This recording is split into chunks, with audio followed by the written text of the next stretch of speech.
kita bisa bayangkan seandainya di Indonesia ini ada pelabuhan-pelabuhan yang bisa menampung kapal-kapal yang lewat sebagai transit, ya, sebagai pelabuhan transit, maka ini luar biasa itu potensinya. Kita coba lihat Singapura. Singapura ini sebuah negara kecil, yang bisa saya contohkan.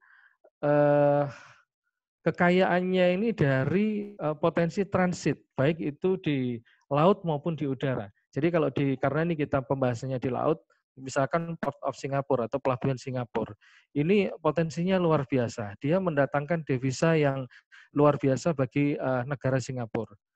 Udara juga demikian, Changi juga seperti itu. Jadi Bandara Changi di Singapura itu menjadi pelabuhan transit yang sebelum ke Eropa dan sebagainya itu biasanya transit di Singapura, beberapa pesawat seperti itu.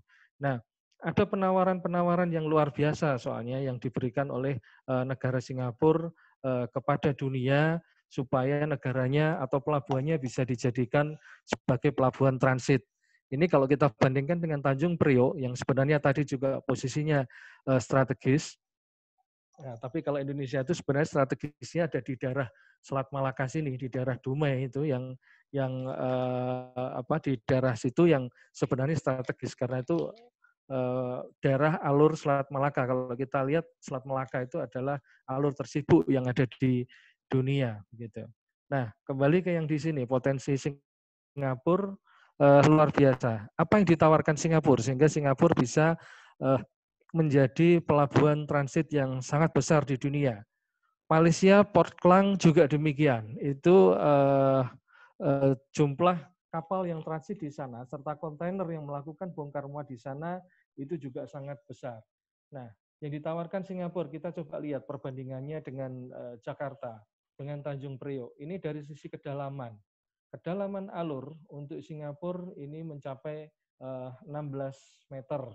Jadi dari data yang kemarin dari teman-teman dari Samudra Indonesia memberikan data ini, kemudian di Tanjung Priok sekian, kemudian kapasitas maksimal yang bisa diangkut oleh pelabuhan Singapura itu sampai total 35.000 teus kapal yang bisa sandar di sana.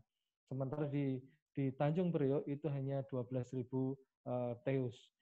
Ini kalau kita lihat sebelah kanan, ini adalah kapal-kapal generasinya. Di Singapura sudah sampai generasi ke-9, ultra large container ship ya. Jadi bisa lebih dari 21.000 teus. Sementara di Jakarta, di Tanjung Priok, baru di generasi 7, 12.500 teus. Ini yang bisa sandar begitu. Jadi maksimal di situ. Jadi ini kan ada perbedaan dari jumlah besaran kapal yang bisa sandar. Karena semakin besar kapal dengan jumlah muatan yang ada, maka dia akan semakin efisien. Sebaliknya ketika pelabuhan itu kecil-kecil seperti yang ada di Indonesia, kemudian alurnya dangkal. Problem di Indonesia ini masalah alur. Kedalaman alur ini adalah kedalaman perairan ketika dia masuk ke pelabuhan. Itu rata-rata paling dalam itu di -14. Surabaya sendiri di APBS alur berat Surabaya itu hanya bisa disandari kapal -12. Dan untuk menjadi -14 ini kurang lebih sekitar 2-3 tahun lagi itu kemungkinan masih baru bisa disandari dengan kapal -14. Akibatnya ketika kapal yang sandar di sana kecil, maka logistik yang diangkut jumlahnya sedikit. Dan pada akhirnya akan berpengaruh kepada ongkos angkut dari logistik itu sendiri menjadi lebih tinggi. Ini ketika kita ingin menekan ongkos logistik, maka infrastruktur pelabuhan ini yang harus diperhatikan. Nah, kita lihat lagi, yang berikutnya adalah harga BBM. Harga BBM ada perbedaan yang sangat signifikan. Kurang lebih selisihnya sekitar 50%. Di sana hanya 3,8 juta ton, 3,8 juta per ton BBM, HSD biasanya. Di sini MFO, medium fuel oil, kemudian untuk Tanjung Priok ini mencapai 6,8 juta per ton. Jadi ini untuk harga BBM ini juga, Indonesia ini juga harga BBM terkenal mahal, sehingga biasanya kalau kapal transit dia dibutuhkan itu adalah bunker. Salah satunya yang dibutuhkan adalah bunker BBM. Nah, kalau harganya mahal, ini menjadi sesuatu yang tidak menarik. Sesuatu yang tidak menarik bagi kapal-kapal itu untuk singgah. Ini kalau kita ngomong per ton. Kalau kapal-kapal ukuran segini, itu sekali bunker itu bisa mencapai 100 sampai 200 ton. Bayangkan selisih biaya yang harus ditanggung mereka ketika membayar BBM dengan harga yang cukup tinggi ini. Nah, ini yang kita masih menjadi masalah BBM di Indonesia ini adalah harganya yang masih tinggi dibandingkan dengan negara lain. Kondisi sekarang aja, pada saat ada pandemi COVID-19 ini, kalau kita dengar atau kita baca di media, harga BBM di Indonesia ini kan cenderungnya tidak turun-turun begitu. Sementara di negara-negara lain, kita melihat di Amerika harganya minus, kemudian di beberapa negara penghasil minyak dunia harganya mendekati nol. Di Malaysia itu sekelas solar di Indonesia itu harganya sekitar Rp4.000 ketika itu dikurskan ke rupiah. Jadi ini juga menjadi PR dari pemerintah, apalagi di tengah kondisi seperti ini untuk menggerakkan industri transportasi, maka BBM sebagai komponen utama kurang lebih sekitar 30-40% dari cost. Kalau kargo kontainer mungkin bisa sampai 50-60%, cost itu adalah BBM. Ini menjadi PR-nya supaya bisa segera disesuaikan begitu. Karena ini untuk menggerakkan kembali roda ekonomi ya dengan kondisi yang ada saat ini. Kemudian cost handling kontainer, ini contoh bagaimana biaya-biaya kepelabuhanan di Indonesia ini masih sangat tinggi dibandingkan dengan negara lain, apalagi kalau kita lihat dengan fasilitas-fasilitas kecepatan bongkar muatnya dan lain sebagainya. Dan ini sudah menjadi keluhan dari perusahaan-perusahaan yang tergabung di INSA kalau di Indonesia National Ship Owner Association, jadi asosiasi kapal-kapal pelayaran niaga di Indonesia. Ini juga sudah menjadi masukan-masukan yang diberikan kepada pemerintah untuk menekan kos logistik, maka kos pelabuhannya ini harus ditekan juga begitu. Nah, ini tadi saya cerita mengenai perbandingan sebuah negara dia bisa menjadi daerah tujuan transit yang tentu saja manfaat dari tujuan itu adalah banyak sekali devisa yang bisa dihasilkan dari itu. Ya. Ketika kita bisa mendatangkan kapal-kapal itu untuk transit, maka ada pendapatan dari layanan yang diberikan, dari jasa bongkar muat, jasa bunker, jasa sandar dan sebagainya. Kemudian ada devisa dari suplai barang-barang kebutuhan kapal itu. Kemudian berkembangnya tenaga kerja industri maritim. Jadi ketika di situ ada pelabuhan transit, maka di situ juga diharapkan ada industri-industri penunjang yang memadai begitu. Jadi seperti galangan. Tentu saja kalau kita lihat di Batam misalkan, galangan-galangan sangat luar biasa di sana, jumlahnya, kemudian kapasitasnya juga besar-besar. Beda dengan di Priok.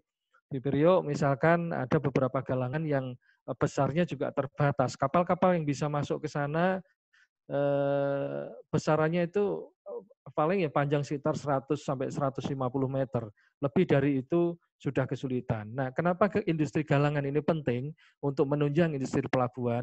Jika misalkan terjadi sebuah kendala terhadap kapal-kapal yang sandar, entah itu kemudian dia melakukan membutuhkan sebuah perawatan atau dia harus naik dok, maka tidak terlalu jauh kapal tersebut harus melakukan perjalanan untuk menuju galangan. Jadi ini yang akan tumbuh juga ketika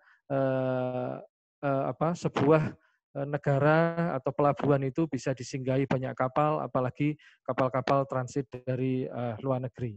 Jadi ini termasuk konsep pengembangan pelabuhan yang integrated di Indonesia ini juga masih belum ya, kalau saya lihat masih belum dilakukan secara optimal.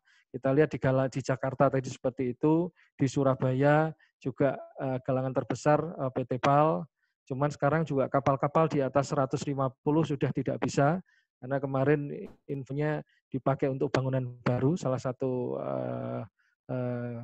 gravingnya yang paling besar. Kemudian kalau kita lihat pelabuhan utama lain di Makassar, Makassarnya PT IGI itu juga galangannya dia tergantung sama pasang surut. Jadi pasang surut dari galangan itu sendiri untuk kapal masuk, kemudian suplai dari material itu juga kesulitan.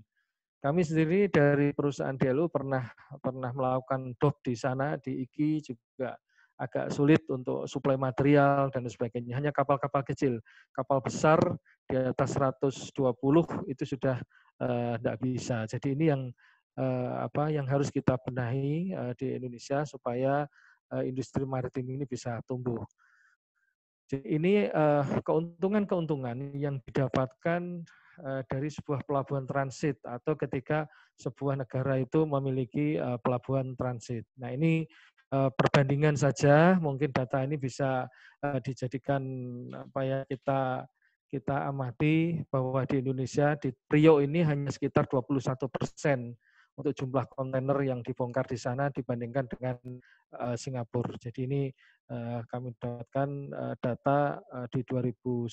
Jadi hanya 21%, jauh sekali dibandingkan dengan Singapura. Nah, ini kalau kita lihat peta domestik sekarang pelayaran. Jadi yang saya sampaikan tadi, kenapa kok saya membahas pelayaran? Karena ketika industri pelayaran ini nanti tumbuh sehat, maka industri maritim penunjang yang lain dia akan tumbuh juga. Gitu. Nah, ini konsep Sabuk Nusantara yang pernah digagas sekitar 10 tahun yang lalu dan ini sekarang dilanjutkan dengan konsep tol laut. Ya, konsep tol laut jadi mengumumkan beberapa lintasan yang ada di sini. Jadi ini kalau kita lihat dari utara, kemudian yang di tengah, kemudian yang di selatan, menghubungkan Sabang sampai Merauke. Jadi ini konsepnya melalui jalan raya, kemudian dihubungkan dengan penyeberangan, dan juga kapal-kapal antar pulau yang pendek-pendek. Ini dibutuhkan jumlah kapal yang jumlahnya tidak sedikit untuk melakukan mobilisasi ini semua. Nah ini data armada angkutan laut nasional berdasarkan tipe kapal. Ini kemarin kami dapatkan dari data dari Perhubungan Laut, dari Direktorat Jenderal Perhubungan Laut. Ada boot, kemudian tongkang. Kebanyakan yang di atas dua ini adalah untuk angkutan batu bara. Jadi ketika misalkan industri batu bara booming, maka ini juga akan booming. Kemudian kapal kargo, kapal passenger, ini termasuk yang kecil-kecil juga, kapal-kapal perintis masuk ke sini. Kemudian ada LCT, landing craft tank, ada tanker, ro-ro yang penyeberangan, ada bulk, kontainer, dan kapal-kapal ikan. Ini kalau saya lihat kok jumlahnya tidak hanya sekitar 120 kapal ikan yang ada di Indonesia, ini jumlahnya ratusan, kan ribuan. Mungkin data yang akurat ada di KKP ya, jadi untuk kapal ikan ini juga luar biasa. Ini adalah potensi-potensi yang bisa kita garap. Jadi jumlah kapal yang sebanyak ini tentu saja membutuhkan tenaga-tenaga ahli, baik itu tenaga ahli yang ada di perkantoran atau di lapangan di kapalnya maupun tenaga-tenaga ahli yang melakukan repair di galangan. Jadi ini semua adalah potensi-potensi yang bisa kita kerjakan sebenarnya ketika industri ini tumbuh yang bisa dimanfaatkan oleh lulusan-lulusan FTK begitu. Kemudian berikutnya ini prospek karir ya. Mungkin teman-teman yang lain juga sudah banyak paham, banyak tahu mengenai beberapa prospek. Ini sekedar saya ceritakan sedikit saja di perusahaan pelayaran. Perusahaan pelayaran terutama yang saya tahu untuk perusahaan pelayaran ro-ro, penumpang ro-ro ini masih jarang. Lulusan FTK yang ke sini ini masih sedikit gitu ya. Jadi DLU termasuknya banyak, kemudian ASDP ini juga sudah mulai banyak meng-hire teman-teman lulusan dari transportasi, dari perkapalan dan dari sistem perkapalan. Kemudian sektor kepelabuhanan ini juga banyak sekali dari teman-teman kelautan yang bisa memanfaatkan ini. Dan ada beberapa pelabuhan-pelabuhan yang di Indonesia ini kalau menurut saya sistem pembangunannya masih kurang sesuai dengan disiplin ilmu di kelautan begitu. Jadi misalkan kondisi pelabuhan yang terbuka, sehingga kapal-kapal yang di situ itu tidak bisa sandar. Jadi ini yang membutuhkan salah satu survei yang akurat yang mungkin bisa dilakukan oleh teman-teman sekalian. Jadi contoh saja pelabuhan yang dibangun cukup mahal biayanya, pelabuhan penyeberangan yang dibangun dengan biaya sangat mahal tetapi tidak dimanfaatkan sampai sekarang. Contoh itu ada di Lamongan, di Paciran. Barangkali teman-teman ada yang pernah dengar pelabuhan Paciran. Itu biaya untuk membangun breakwater itu jauh lebih besar daripada biaya yang untuk membangun pelabuhan itu sendiri. Jadi ini efektivitas dari pelabuhan ini yang dipertanyakan. Jadi ketika kita membangun pelabuhan, tentu saja tidak harus seperti itu. Dan mungkin ada beberapa teknologi-teknologi kepelabuhanan yang bisa ditawarkan kepada pemerintah untuk memecahkan problem yang ada di Indonesia. Misalkan di daerah Padang Balembar misalkan. Di Padang Balembar itu ada pelabuhan Padang Bay, di mana di sana untuk areanya sangat terbatas.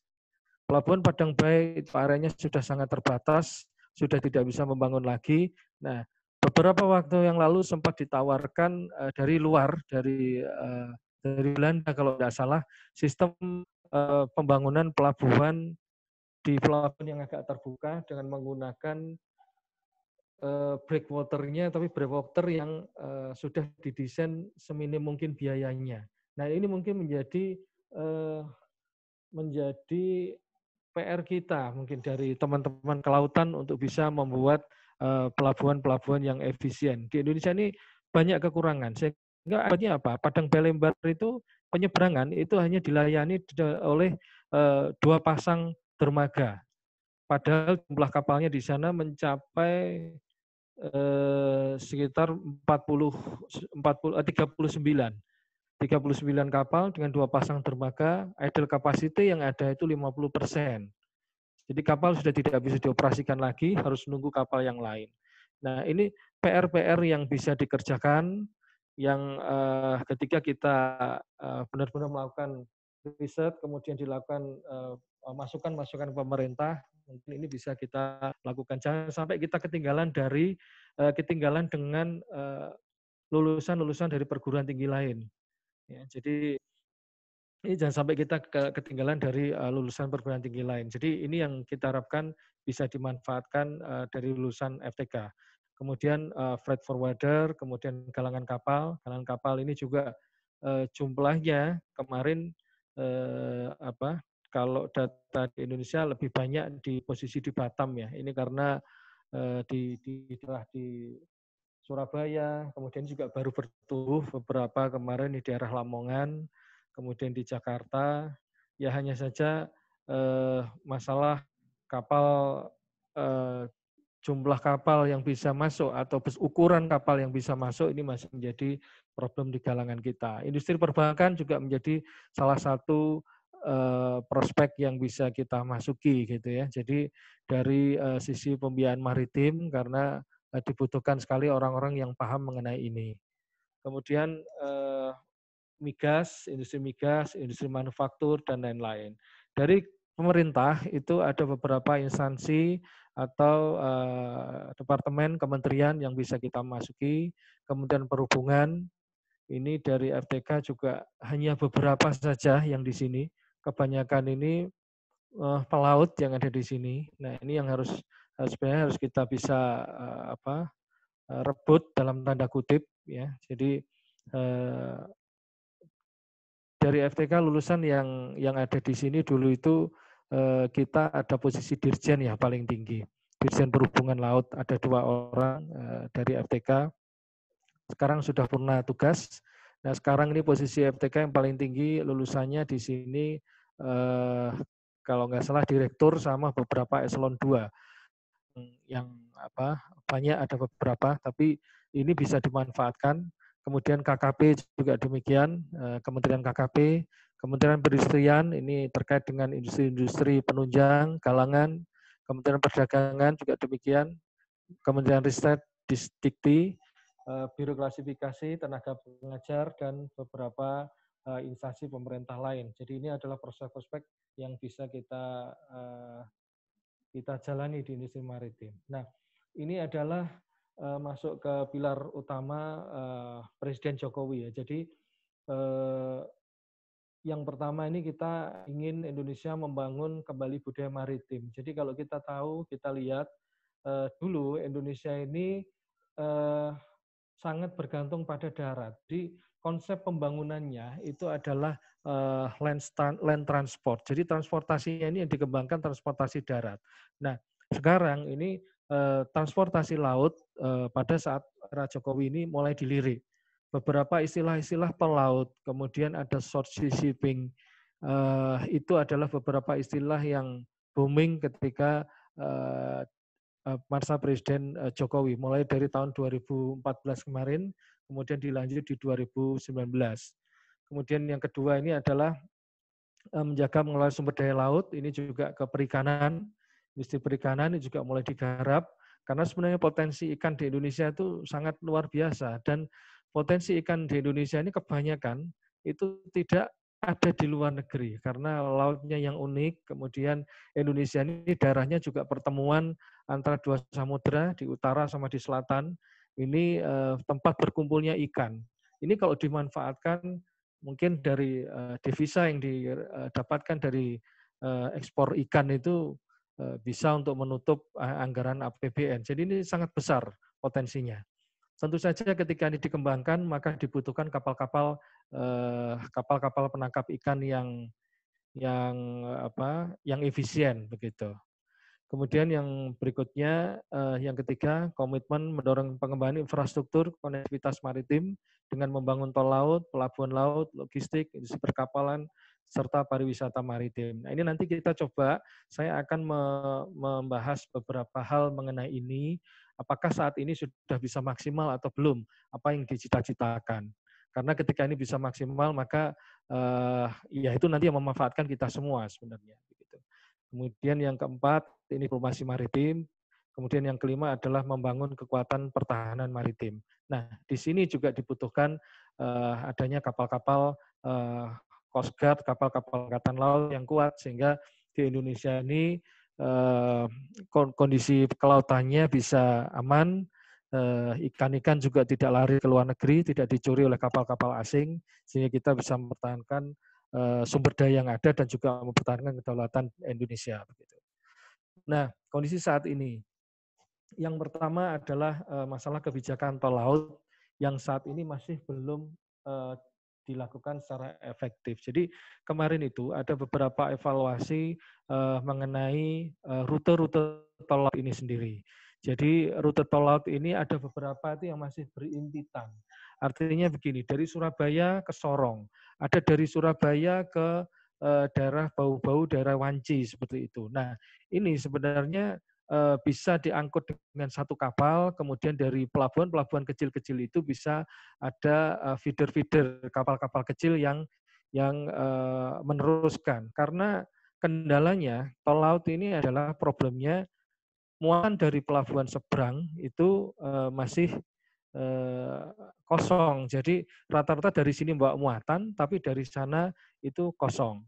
Jadi program tol laut ini adalah program yang dicanangkan oleh Presiden Jokowi, oleh pemerintah Indonesia saat ini untuk menjaga disparitas harga di pulau-pulau terpencil. Maksudnya adalah seperti itu, supaya tidak ada perbedaan harga terlalu tinggi dari Jawa dengan atau daerah penghasil dengan daerah-daerah di pulau-pulau kecil yang kebanyakan di Indonesia Timur.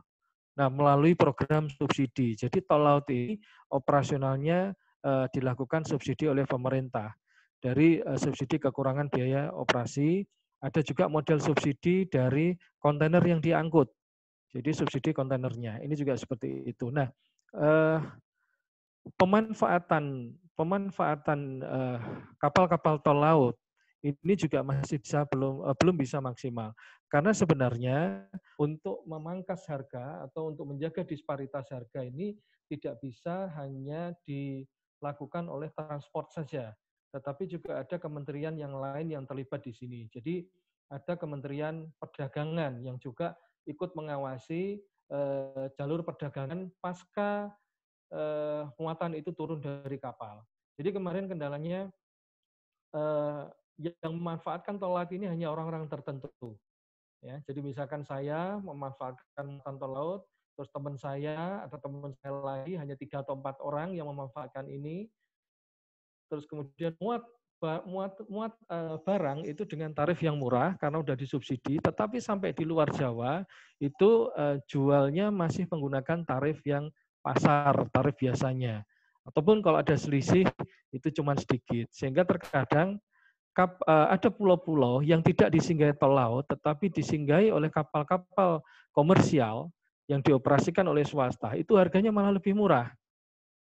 Nah, ini yang menjadi problem, sehingga ini menjadi PR dari pemerintah, dan sampai sekarang sudah sekitar 5-6 tahun ya perjalanan, kurang lebih sekitar 5 tahun perjalanannya, ini juga masih belum menemukan bentuk yang baku. Nah, kemarin sempat beberapa diskusi dengan mungkin dari Pak Sarif ya, Pak Sarif dari Dirjen, salah satu Dirjen di KKP, Pak Sarif Wijaya, alumni kita juga menyampaikan dari sana rencana mau dimuati oleh kontainer-kontainer fishing, kontainer-kontainer ikan dari misalkan dari Maluku, dari dari kepulauan yang di dekat-dekatnya Papua sana, itu akan dimuati ikan, tetapi itu sampai sekarang juga masih belum optimal pemanfaatannya, sehingga jumlah kapal tol laut ini kalau nggak salah hanya sekitar 13 rute yang ada saat ini. 13 rute, 13 kapal. Dan ini rata-rata kapalnya adalah kapal-kapal, ada yang sudah bangun di Indonesia, ada beberapa kapal yang sewa. Yang bangun dioperasikan oleh PT Pelni, kemudian yang sewa dioperasikan oleh swasta. Dan ini rata-rata sewa di perusahaan-perusahaan Singapura. Ini sayang, jadi kenapa kita harus sewa begitu. Ini yang problem tol laut. Kemudian yang kedua, adanya pemegang regulasi maritim yang berasal dari dari pihak yang tidak memiliki basic tentang kemaritiman. Ini terjadi kemarin ya. Jadi di sektor transportasi angkutan penyeberangan. Jadi sempat ada keluar PM 80 tahun 2015. Inilah ketika orang yang memegang regulasi itu tidak paham tentang maritim. Coba kalau misalkan ini teman-teman yang paham transport dari FTK, dari sistem transportasi masuk ke sini, mungkin ya tidak akan terjadi. Jadi mereka menganggap bahwa transportasi angkutan penyeberangan ini sama kayak industri-industri yang ada di darat. Ya, jadi di PM ini isinya adalah membuka seluas-luasnya perusahaan untuk masuk ke dalam sektor transportasi penyeberangan. Nah, kita tahu misalkan Pelabuhan Merak Bakauni. Pelabuhan Merak Bakauni memiliki 6 pasang dermaga. Sekarang 7. Nah, masing-masing pasang dermaga itu hanya bisa menampung 6 kapal. Sehingga kalau kita kalikan 7, itu adalah 42. Seharusnya kapal yang ada di situ 42 plus 10% sebagai pengganti. Tetapi faktanya sampai sekarang jumlah kapal karena izinnya ditambah terus mencapai hampir 80 kapal sekarang itu. Jadi sekitar 76 yang masuk di sana. Sedangkan yang operasi setiap hari itu maksimal hanya 42. Nah, kita bisa bayangkan 50% dari kapal itu adalah dia off, dia berganti giliran, besoknya ganti yang tadi off itu untuk dioperasikan. Akibatnya apa? Sektor transportasi penyeberangan menjadi jelek itu untuk kondisi bisnisnya. Jadi ini yang membuat tidak bisa tumbuh.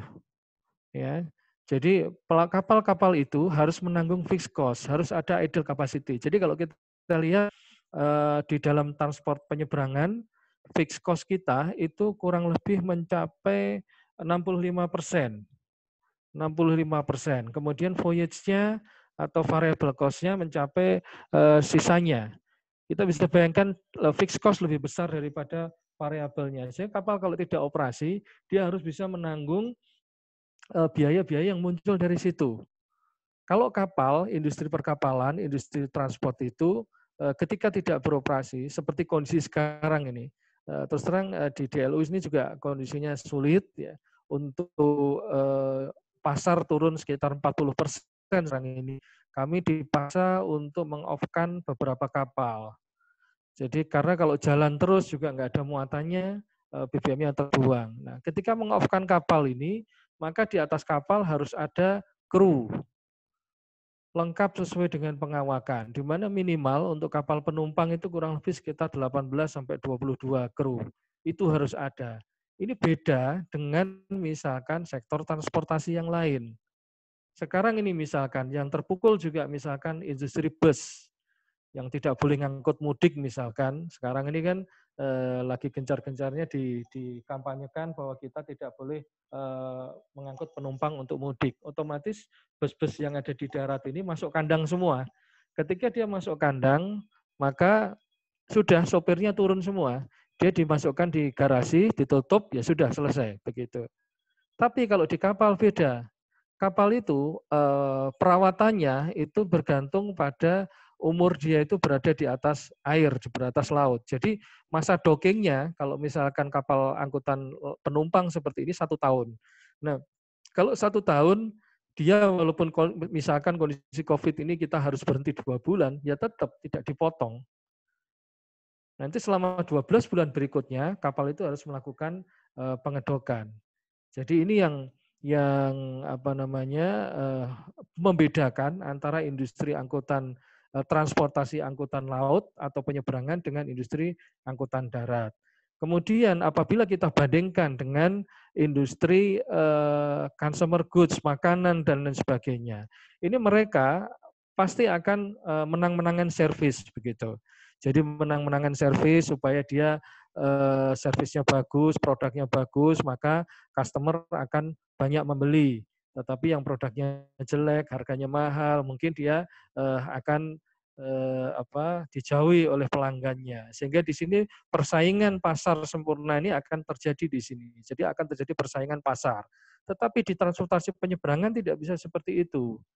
Jadi ketika banyak kapal, kapal yang layanannya bagus, kapal yang layanannya jelek juga jatahnya sama operasinya. Sama-sama 50% misalkan sebulan. Nah ini yang tidak dipahami konsep seperti ini. Jadi munculnya kapasitas angkut itu ketika ada kapal, ada dermaga. Ketika itu dikombinasikan, dia menjadi kapasitas angkut. Nah ini yang sering terjadi misalkan ada kemacetan, di Merak Bakauheni macet, di Ketapang Gilimanuk macet, ditambahi lagi dengan kapal. Artinya gini, solusinya apa ketika macet kapalnya ditambah? Loh, padahal ketika nambah kapal, yang terjadi adalah kapal-kapal tersebut hanya nunggu giliran untuk off begitu. Merak itu bisa menjadi seperti ini karena tahun 2011 pernah macet ya. Pernah macet sampai panjang berkilo-kilo, 10 kilo keluar dari pelabuhan, kemudian 5 kilo keluar dari pelabuhan sehingga dianggap kapalnya kurang, ditambah kapal. Padahal ketika ada tambah kapal harusnya dermaganya harus ditambah sehingga muncul kapasitas angkut. Ini yang mungkin pemahaman seperti ini yang tidak dimiliki oleh orang-orang yang ada di pemerintahan sehingga ditambah kapal, izinnya ditambah, tetapi tidak muncul penambahan kapasitas angkut. Kapal ketika jumlahnya 40 sama ketika jumlahnya 80 itu tidak beda kapasitas angkutnya. Karena yang bisa beroperasi hanya sekitar 40 itu begitu. Nah, ini pemahaman seperti yang tidak dimiliki oleh beberapa pemegang regulasi menjadi bumerang bagi sektor transportasi. Akibatnya apa? Ketika sektor transportasi ini nggak tumbuh, kemarin beberapa industri galangan ketika menerima kapal-kapal angkutan penyeberangan ini juga mengeluh. Kapal penyeberangan ini kalau ngedok pembayarannya mesti telat, pembayarannya mesti dicicil sekian lama dan ini menjadi akhirnya beruntun. Ketika galangan seperti itu maka industri yang lain juga akan mengalami hal yang sama, industri supportnya kegalangan. Misalkan industri-industri spare part dan lain sebagainya ini juga akan terpengaruh. Akibatnya itu tadi, ketika sektor transportasinya hancur, maka industri yang lain juga akan mengikuti. Ini yang poin kedua mengenai pemegang regulasi. Kemudian yang ketiga, belum adanya regulasi keuangan yang spesifik untuk sektor maritim. Jadi di Indonesia ini sudah ada jargon Indonesia adalah poros maritim dunia. Kemudian di tahun 2005 itu sudah ada Impres nomor 5 tahun 2005 mengenai pemberdayaan angkutan laut, industri atau angkutan laut dalam negeri, di mana kita diprotek, ada asas namanya kabotaj, angkutan laut asing tidak boleh ngangkut muatan-muatan dalam negeri di industri domestik, itu tidak boleh kapal-kapal asing masuk kecuali beberapa yang memang kita sudah tidak bisa supply. Ini beda dengan udara. Kalau udara kan perusahaan asing boleh masuk ke sektor domestik begitu, seperti AirAsia, kemudian AirAsia itu kan juga jalan Jakarta Surabaya. Tapi perusahaan asing itu tidak boleh masuk ke untuk angkutan laut, tidak boleh masuk ngangkut muatan dari Surabaya ke Makassar, Surabaya ke Balikpapan dan sebagainya. Ini yang membedakan. Nah, di tahun 2005 itu sudah ada aturan seperti itu. Kemudian Pak Jokowi mencanangkan mengenai poros maritim dunia, mencoba untuk menumbuhkan sektor maritim di Indonesia. Tetapi pembiayaan perbankan di Indonesia ini masih belum berpihak pada sektor maritim. Ini menjadi PR kita juga. Karena ketika ini nanti kredit di sektor maritim ini tumbuh, industrinya tumbuh, maka juga menyerap sektor tenaga kerja ini cukup banyak begitu. Nah, ini kredit di perbankan ini bunganya masih sama. Kalau kita lihat di luar negeri udah beda. Di Jepang, kemudian di Malaysia itu sudah selisihnya cukup banyak. Jadi hanya mereka sekitar 2%. Sementara di kita masih sekitar angka-angka 9 sampai 11% begitu. Nah, ini yang cukup menjadi hambatan bagi orang-orang untuk mengembangkan usaha transportasi laut begitu. Kemudian pungutan ini juga belum berpihak. Kementerian Perhubungan itu menetapkan PNBP pungutan bukan pajak. Jadi pungutan bukan pajak ini 60%-nya malah justru sektor angkutan laut dan 40%-nya itu terbagi udara, darat, dan kereta api. Jadi cukup besar, makanya sebenarnya juga harusnya ada insentif untuk angkutan laut kita supaya dia juga tumbuh. Dan kemudian kurangi insentif perpajakan sektor maritim menyebabkan daya saing rendah, ini juga seperti itu. Jadi kondisi-kondisi regulasi keuangan di Indonesia ini belum sepenuhnya berpihak untuk sektor maritim. Kemudian yang keempat, kemarin ada isu short sea shipping. Kalau kita pernah dengar Jakarta Surabaya menggunakan kapal Roro.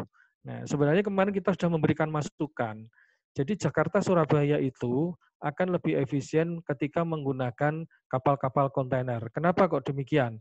Karena kapal Roro itu ketika Jakarta Surabaya itu hanya bisa maksimal 2 atau 3 dek saja.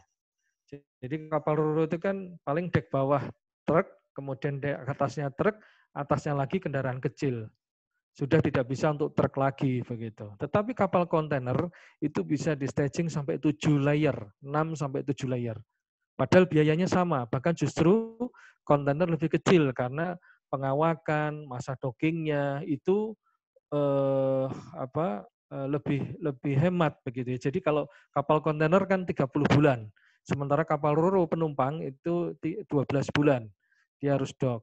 Kemudian pengawakannya kalau kontainer lebih minim, sementara kapal Roro dia lebih banyak. Ini yang menyebabkan high cost ketika kita menggunakan transportasi Roro untuk short sea shipping Jakarta Surabaya. Sebenarnya kapal yang efektif digunakan adalah kapal-kapal kontainer. Latar belakangnya kan short sea shipping ini kemarin kita pengen memindahkan transportasi truk-truk yang melalui darat yang cukup memacetkan jalanan pantura itu menjadi laut. Ini sudah benar.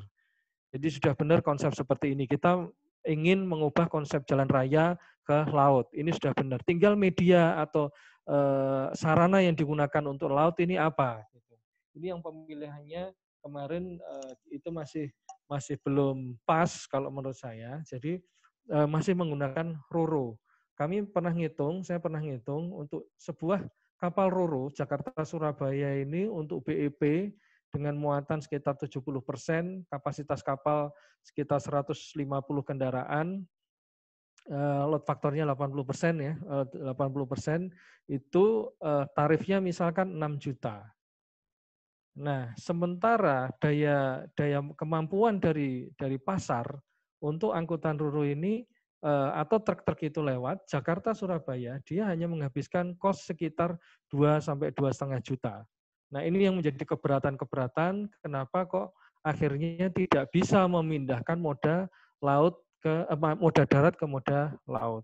Coba itu menggunakan kontainer, itu akan bisa kita bersaing dengan harga 2 juta, harga 2,5 itu bisa ketika itu menggunakan kontainer. Tinggal masalahnya kapal kontainer itu di Indonesia proses bongkar muat di pelabuhan itu agak lama. Ini yang membedakan. Nah, ini tinggal percepatan di situ, di 2 titik. Misalkan kita mau Jakarta, Surabaya, maka itu bisa dipercepat untuk proses bongkar muatnya, mendapatkan prioritas, sehingga apa yang kita inginkan, memindahkan muatan dari darat, dari jalan raya, menuju laut, menggunakan kapal-kapal laut itu akan tercapai. Tapi kalau yang digunakan itu adalah kapal ro-ro, ya kondisinya seperti tadi. Pasarnya itu mampunya cuma 2,5 sampai 3 juta untuk tarifnya, tetapi cost operasionalnya per unit untuk truk itu mencapai sekitar 6 sampai 7 juta. Nah, sisanya gimana? Kemarin disubsidi sama pemerintah, tapi pemerintah juga subsidinya tidak terlalu besar, sehingga beberapa kapal yang masuk kemarin tutup gitu ya. Jadi ada yang operasi cuma 3 bulan, ada operasi yang setengah tahun begitu. Ada satu perusahaan yang sampai sekarang dia mendatangkan kapal bekas dari Yunani begitu. Kemudian dibeli di Indonesia, datang 2, dioperasikan short shipping, dapat subsidi, tetapi nggak cukup untuk menutup biaya operasinya, akhirnya sekarang dijual lagi. Salah satunya langsung dijadikan besi tua, dijual di daerah Sri Lanka, di India sana begitu. Itu salah satu perusahaan besar yang ada di Indonesia. Kemudian kemarin lelang tidak ada yang ikut. Jadi ini sudah dilelang, tidak ada yang ikut karena memang hitung-hitungannya nggak masuk begitu. Nah, ini adalah kesalahan pemilihan sarana. Coba itu menggunakan kapal-kapal kontainer, kemudian dipermudah untuk proses bongkar muat, maka logistik dari Jakarta ke Surabaya begitu sebaliknya itu akan lebih efisien. Juga tidak akan memenuhi jalan raya begitu. Jadi ini sesuai dengan konsep maritim. Jadi mereka diangkut, barang-barang tersebut diangkut melalui kapal. Jadi bukan melalui truk yang di situ akan memacetkan, juga akan membuat ongkos atau biaya perawatan jalan itu menjadi tinggi dan juga rawan kecelakaan. Apalagi sekarang kalau kita dengar masalah overload, overdimensi, ini menjadi salah satu problem angkutan darat yang sering menyebabkan kecelakaan karena muatan-muatan truk yang lewat itu cenderungnya adalah overweight, overload, dan juga dimensinya berlebihan. Nah, itu salah satunya juga tidak ada law enforcement. Jadi selain tidak efisien tadi sehingga biayanya tinggi, law enforcement itu tidak terjadi. Jadi misalkan ada aturan angkutan darat, angkutan truk tidak boleh melintas darat. Nah, ini bisa dipindahkan muatan-muatan tersebut ke laut. Tentu saja logistiknya sarana lautnya harus bagus dulu sehingga biaya logistiknya bisa murah sehingga kita memindahkan darat ke laut itu menggunakan law enforcement. Dulu janjinya seperti itu pemerintah ingin ada nanti dilakukan law enforcement atau penegakan aturan bahwa truk-truk itu tidak boleh lewat jalan raya Pantura misalkan.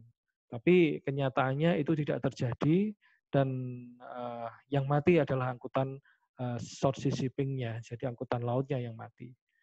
Kemudian keterlambatan pembangunan sarana prasarana pelabuhan di Indonesia. Jadi ini juga menjadi salah satu problem yang ini harus kita perbaiki, baik itu di angkutan laut atau di angkutan penyeberangan. Sehingga di sini menimbulkan hambatan kapal-kapal itu untuk operasi dan juga kapal-kapal untuk sandar. Beberapa waktu yang lalu sempat ketika booming-boomingnya muatan, sebuah kapal kargo atau kontainer untuk sandar di pelabuhan itu butuh waktu antri di pelabuhan itu kurang lebih sekitar 3 sampai 4 hari. di Surabaya sebelum ada pelabuhan Teluk Lamong itu waktu itu. Jadi hanya di Tanjung Perak itu seperti itu. Di Makassar juga seperti itu. Sehingga Makassar dibangun sekarang ada namanya Makassar Newport. Kemudian di Priok juga demikian, ada pelabuhan-pelabuhan baru, tapi ini terlambat justru ketika itu dibangun dan jadi pada saat kondisi muatan kemarin decline pada saat turun, sehingga ini tidak bisa dimanfaatkan secara maksimal. Saya ini kalau bisa dibangun cepat untuk pelabuhan-pelabuhan itu, maka kos logistik kita akan menjadi lebih murah. Begitu. Tadi di angkutan Ro-Ro misalkan, angkutan Ro-Ro, karena kurangnya dermaga, menyebabkan kapal yang beroperasi sebulan itu hanya operasinya 50%. Akibatnya tarif yang dikenakan kepada masyarakat itu bisa menjadi 2 kali lipat ketika dia operasi tiap hari. Atau enggak sampai 2 kali lipat, mungkin ada lebih tinggi sekitar 70% dari sebenarnya ketika misalkan kapal itu bisa beroperasi penuh. Nah, ini kan menjadi tantangan bagi kita. Kos logistik akan menjadi mahal dari situ. Karena ada idle capacity tadi itu. Jadi kapal nganggur, kapal tidak bisa dimanfaatkan. Coba kalau pas perencanaannya, dermaganya dibangun, kapalnya ditambah, juga dermaganya dibangun. Sehingga kapal-kapal yang off tadi bisa dimanfaatkan operasionalnya. Nah, ini juga akan mempercepat pertumbuhan demand juga karena mereka tidak perlu antri, kemudian kapal-kapal yang di situ juga dia akan lebih optimal operasinya sehingga harga atau tarifnya itu bisa ditekan. Ini akan menyebabkan cost logistik kita menjadi murah. Problem ini akan menjadi stimulus bagi pertumbuhan demand yang ada di Indonesia ketika ini bisa kita pecahkan, pertumbuhan pasar yang ada di Indonesia, ketika pasar tumbuh maka transportasinya juga akan tumbuh. Nah, ini saya mencoba untuk memberikan sebuah gambaran aja kondisi yang sempat berlaku di Indonesia di beberapa tahun terakhir. Ada sebuah peluang yang sudah dilontarkan oleh pemerintah tetapi masih belum bisa ditangkap sebagai peluang bagi industri maritim dalam negeri. Ini diantaranya karena problem pendanaan, problem pajak, dan sebagainya yang belum diintegrasikan, sehingga peluang-peluang yang ada ini melalui PMPM ini tidak bisa ditangkap. Gambarnya begini, jadi di tahun 2015 itu import kapal bekas untuk kapal-kapal Ro-Ro contohnya, itu maksimal itu berusia 30 tahun. Kemudian di tahun 2018 kemarin itu dibatasi kapal yang boleh masuk itu maksimal berusia 20 tahun, nggak boleh lebih. Ya, tapi ternyata ketika ini itu tidak banyak yang memanfaatkan ketika aturan 20 tahun ini. Nah, tidak banyak perusahaan pelayaran yang membuat kapal di dalam negeri, tetapi malah membuatnya di luar negeri karena ini kan kalau kita cari kapal di bawah 20 tahun di luar negeri kan susah. Kalau kapal Ro-Ro ini biasanya seperti DLU ini beli di Jepang misalkan. X dari pemanfaatan di Jepang itu kalau sebelum 20 tahun mereka belum dijual, rata-rata seperti itu, masih dimanfaatkan untuk operasional.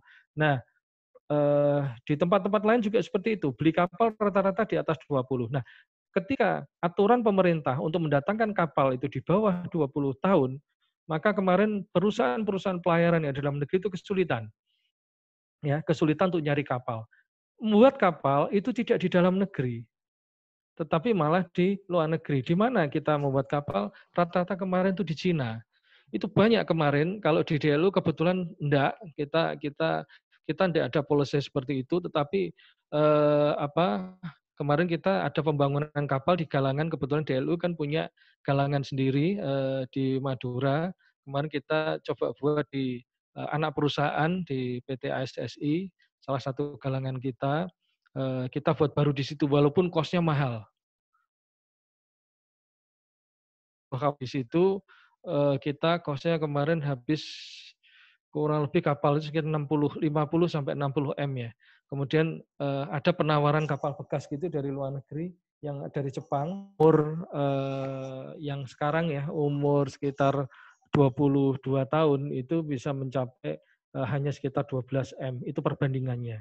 Kemudian kalau yang bangun-bangun di luar negeri tadi gimana yang tahun kemarin? Beberapa perusahaan itu membangun di Cina, itu kapal-kapal dengan ukuran 5.000 GRT, itu perbandingannya dengan yang dibuat di Indonesia. Di Indonesia itu kapal-kapal 5.000 GRT kemarin proyeknya perhubungan laut itu biayanya sekitar 150 M kalau nggak salah kemarin, antara 140 sampai 150. Sementara di luar negeri, di Cina kemarin, itu hanya sekitar 107. Ya, sama-sama kapal baru dibuat di sini sama di sana. 107 M itu sudah sampai di sini. Itu ada sekitar 13 kapal yang masuk ke Merak Bakauheni. Ini kita bisa bayangkan. Seandainya ini bisa dibangun di dalam negeri, kemarin, maka industri-industri galangan di Indonesia ini akan kebanjiran orderan begitu ya. Tetapi ternyata adanya PM tadi itu malah justru orang-orang perusahaan pelayaran, beberapa perusahaan pelayaran itu bangun di tempat lain di luar negeri, di Cina, di galangan-galangan Cina. Dan kemarin ketika operasional, ya ini saya mencoba untuk dari kacamata efisiensi operasional, kapal-kapal yang dibangun di sana ini lebih efisien. Ya, perbandingan antara penggunaan BBM sama kapasitas yang bisa dimanfaatkan ini beda jauh dengan yang ada di Indonesia.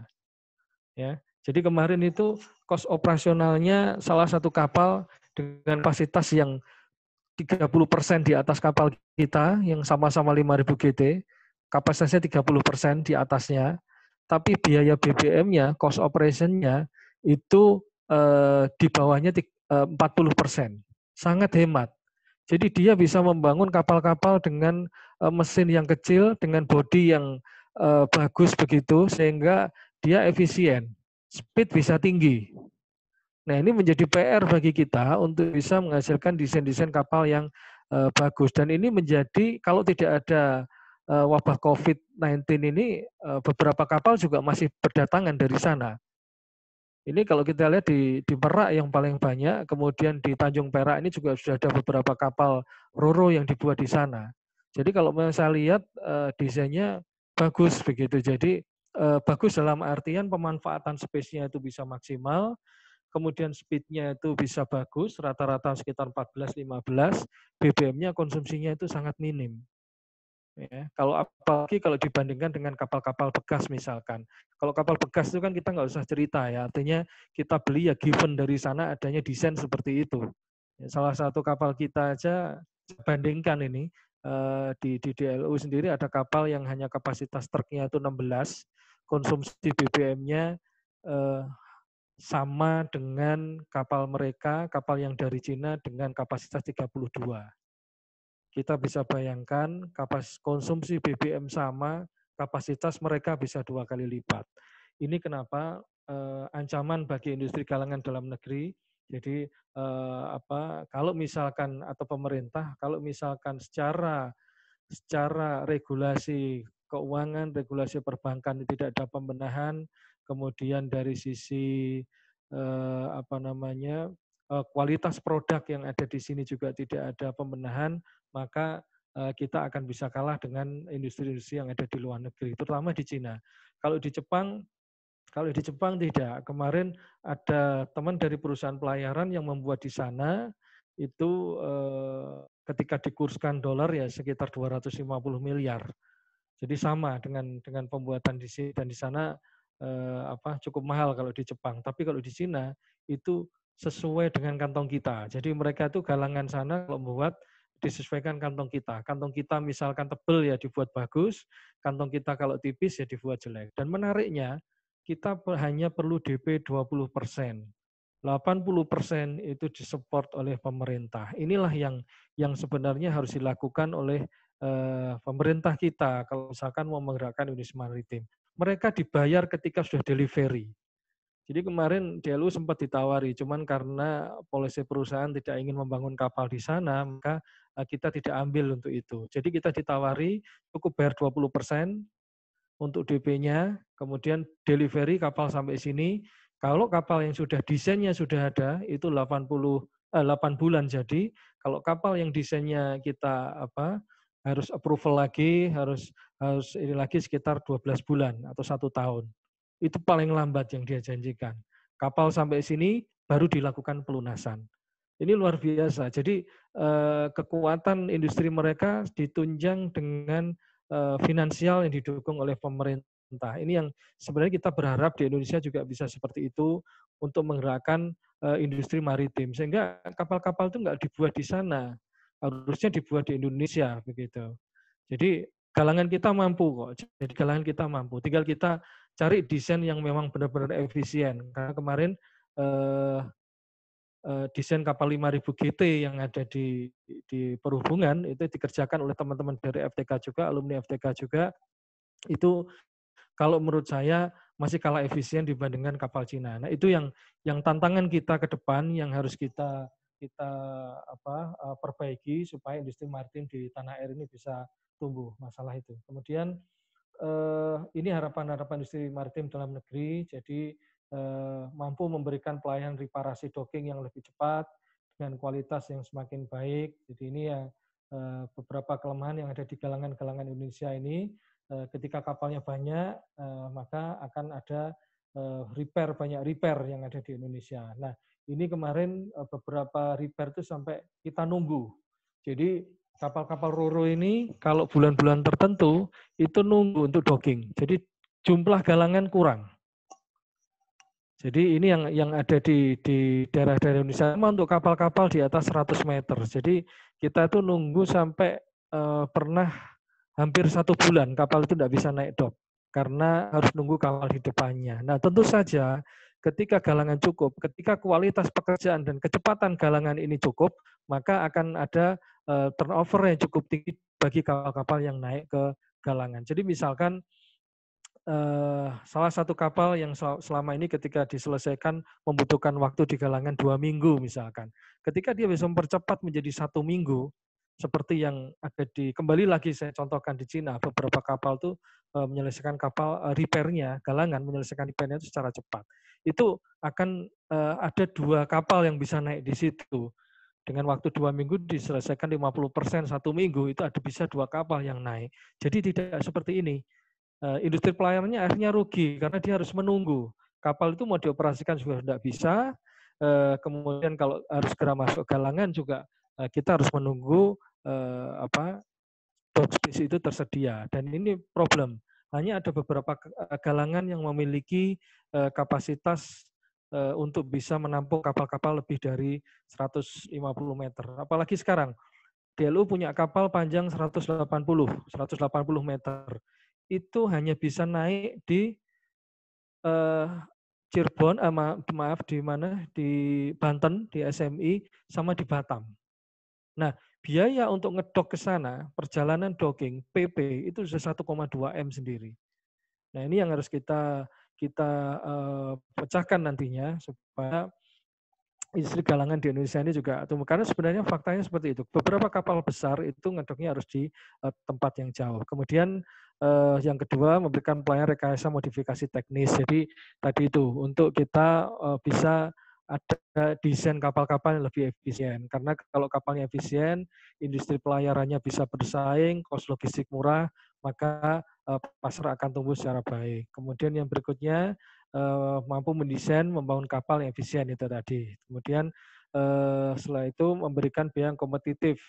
Ini ya dalam banyak sektor di Indonesia, terutama dari sektor keuangan, perpajakan, terus hal-hal yang lain yang bisa stimulus-stimulus yang diberikan kepada industri pelayaran dan industri maritim dalam negeri. Kemudian mampu mensimulasikan rute maupun armada kapal secara optimal sehingga nanti kembali lagi arahnya adalah ke industri pelayaran yang bisa memberikan kos logistik yang murah. Ya, jadi itu yang mungkin yang bisa saya sampaikan. Jadi intinya ketika industri pelayaran sebagai ujung tombak dari industri maritim ini bisa berjalan dengan baik, bisa kondusif iklimnya yang baik itu dibangun oleh pemerintah maupun oleh orang-orang yang cukup punya kompeten di industri pelayaran, karena mungkin bisa kita ketahui tidak banyak perusahaan pelayaran yang memiliki tenaga-tenaga kompeten di perusahaannya. Jadi hanya perusahaan-perusahaan besar yang saat ini masih memanfaatkan tenaga-tenaga yang paham betul mengenai kelautan, masalah kapal, masalah perawatan mesin, masalah transportnya, masalah rutenya, itu hanya ada beberapa. Selebihnya itu mereka banyak yang tidak paham. Kalau saya contohkan di angkutan penyeberangan sendiri, itu mungkin hanya sekitar 20-30% industri penyeberangan yang didukung oleh tenaga-tenaga kompeten. Tapi yang lain itu masih belum paham. Banyak yang tidak paham mengenai bagaimana merawat kapal secara baik. Nah, ini tentu saja tantangan bagi kita semua, bagi lulusan-lulusan FTK untuk bisa berkiprah lebih banyak di dunia maritim, terutama di dunia transportasi, di dunia maritim. Karena kalau transportasi laut di pelayaran bagus, maka industri-industri penunjang yang lain juga akan berjalan secara maksimal. Mungkin itu Pak Moderator yang bisa saya sampaikan waktunya. Saya kembalikan kepada moderator. Terima kasih. Oke, terima kasih kepada Bapak. Baik, alhamdulillah kita telah melewati sesi pertama, yaitu sesi pemaparan. Selanjutnya kita akan masuk ke sesi tanya jawab. Untuk aturannya, yaitu pertama, sesi tanya jawab terbagi menjadi 2 termin, di mana tiap termin akan diberikan kepada 3 orang penanya. Yang kedua, bagi Anda yang ingin bertanya, silahkan memberi isyarat dengan mengirim pesan "saya ingin bertanya" pada kolom komentar terlebih dahulu. Kemudian Anda yang terpilih berhak memberi pertanyaannya. Terus yang ketiga, aturan sebelum bertanya sampaikan nama dan asal universitas atau profesi Anda. Baik, untuk termin pertama dibuka pertanyaannya untuk 3 orang pertama. Bagi yang ingin bertanya, dipersilahkan.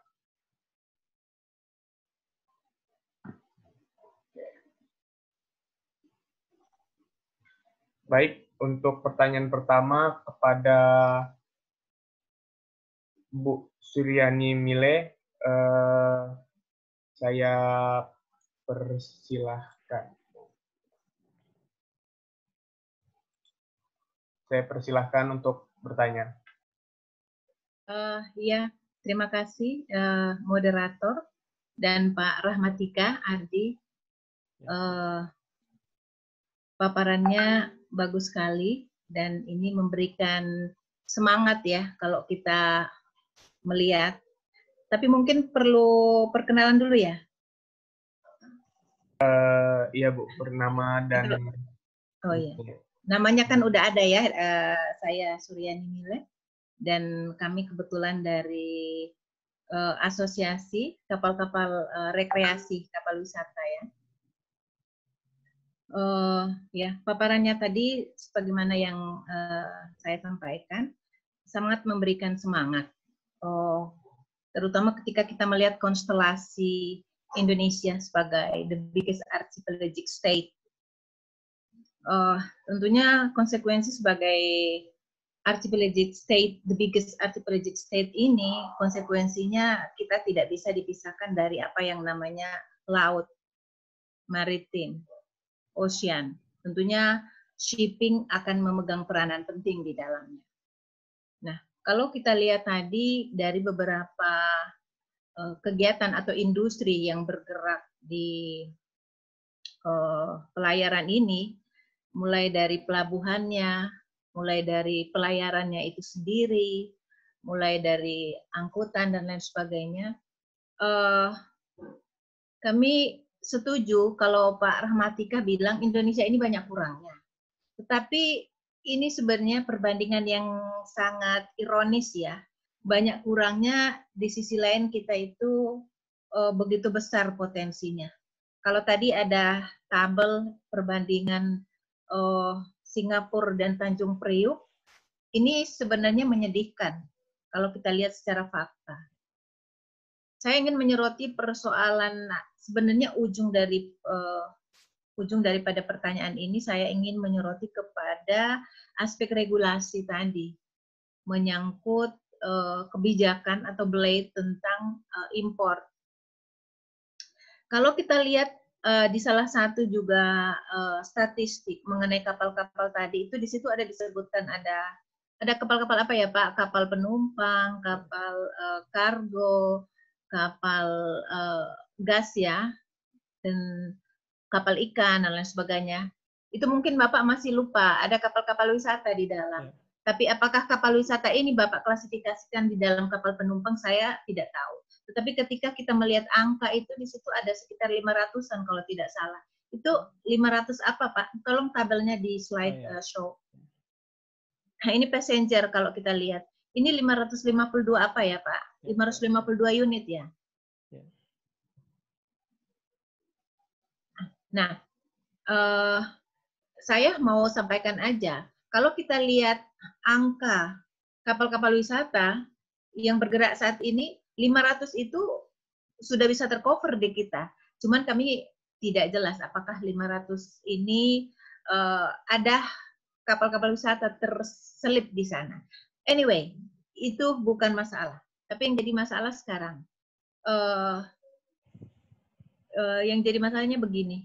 Kita otomatis dengan melihat angka-angka ini, kita sangat kurang dari aspek kapal. Maka jangan heran kalau misalnya kita lihat di destinasi Papua, misalnya di Manokwari, di Sorong, atau di Raja Ampat, atau di Kaimana, atau di Cendrawasih, harga barang-barang itu, saya balik sedikit ke kapal kargo ya, harga barang-barang itu begitu fantastik, tinggi ya.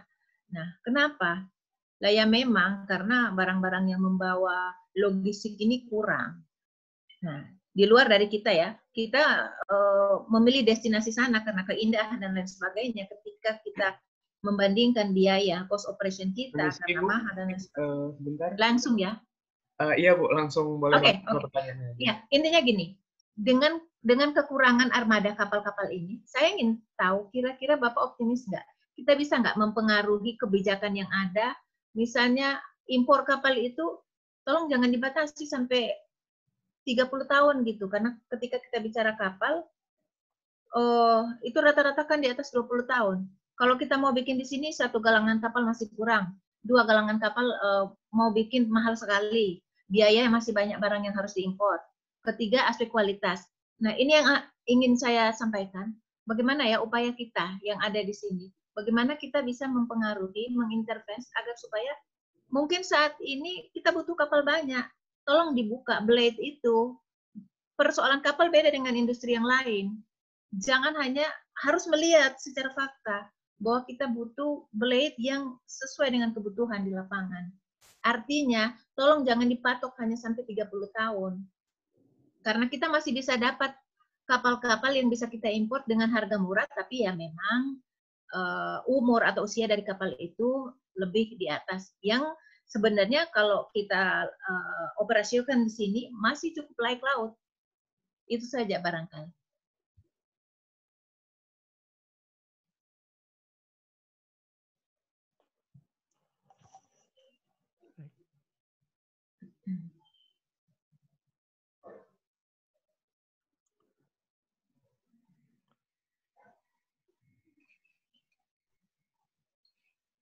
Pak moderator ini langsung ditanggapi atau bagaimana?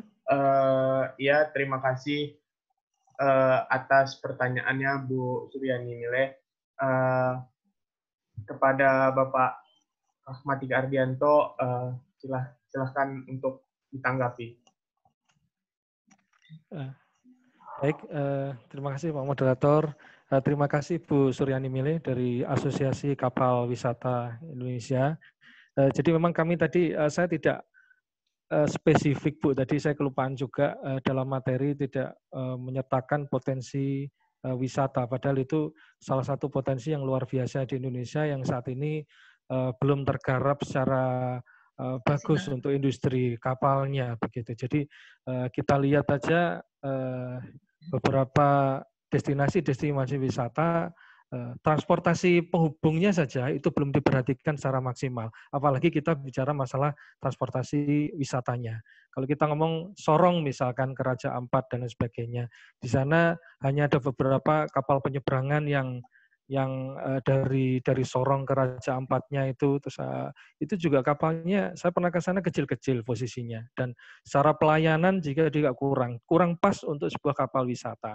Ini yang memang perlu mendapat perhatian kita semua, bahwa sektor pariwisata ini adalah sektor yang sangat penting, dan sama seperti perikanan tadi itu, ketika kita banyak diberi sumber daya ikan, kita ini juga banyak diberi sumber daya alam, sumber daya budaya yang itu bisa menjadi salah satu atau beberapa devisa yang bisa dihasilkan oleh negara kita. Jadi bahkan kemarin ketika kita ngitung dari devisa dari ikan sama dari sisi pariwisata pun itu insya Allah bisa memenuhi dari APBN kita, itu luar biasa potensinya. Nah, ini memang Bu, kendala yang ada di Indonesia ini adalah masalah ketersediaan kapal. Kalau kapal kargo kontainer itu kemarin sebenarnya banyak jumlah kapal-kapal yang ada, cuman dari sisi misalkan transportasi dari Jawa ke Papua kayak gitu, itu menjadi problem adalah muatan balik yang dari sana itu yang tidak ada. Dan ini yang menjadikan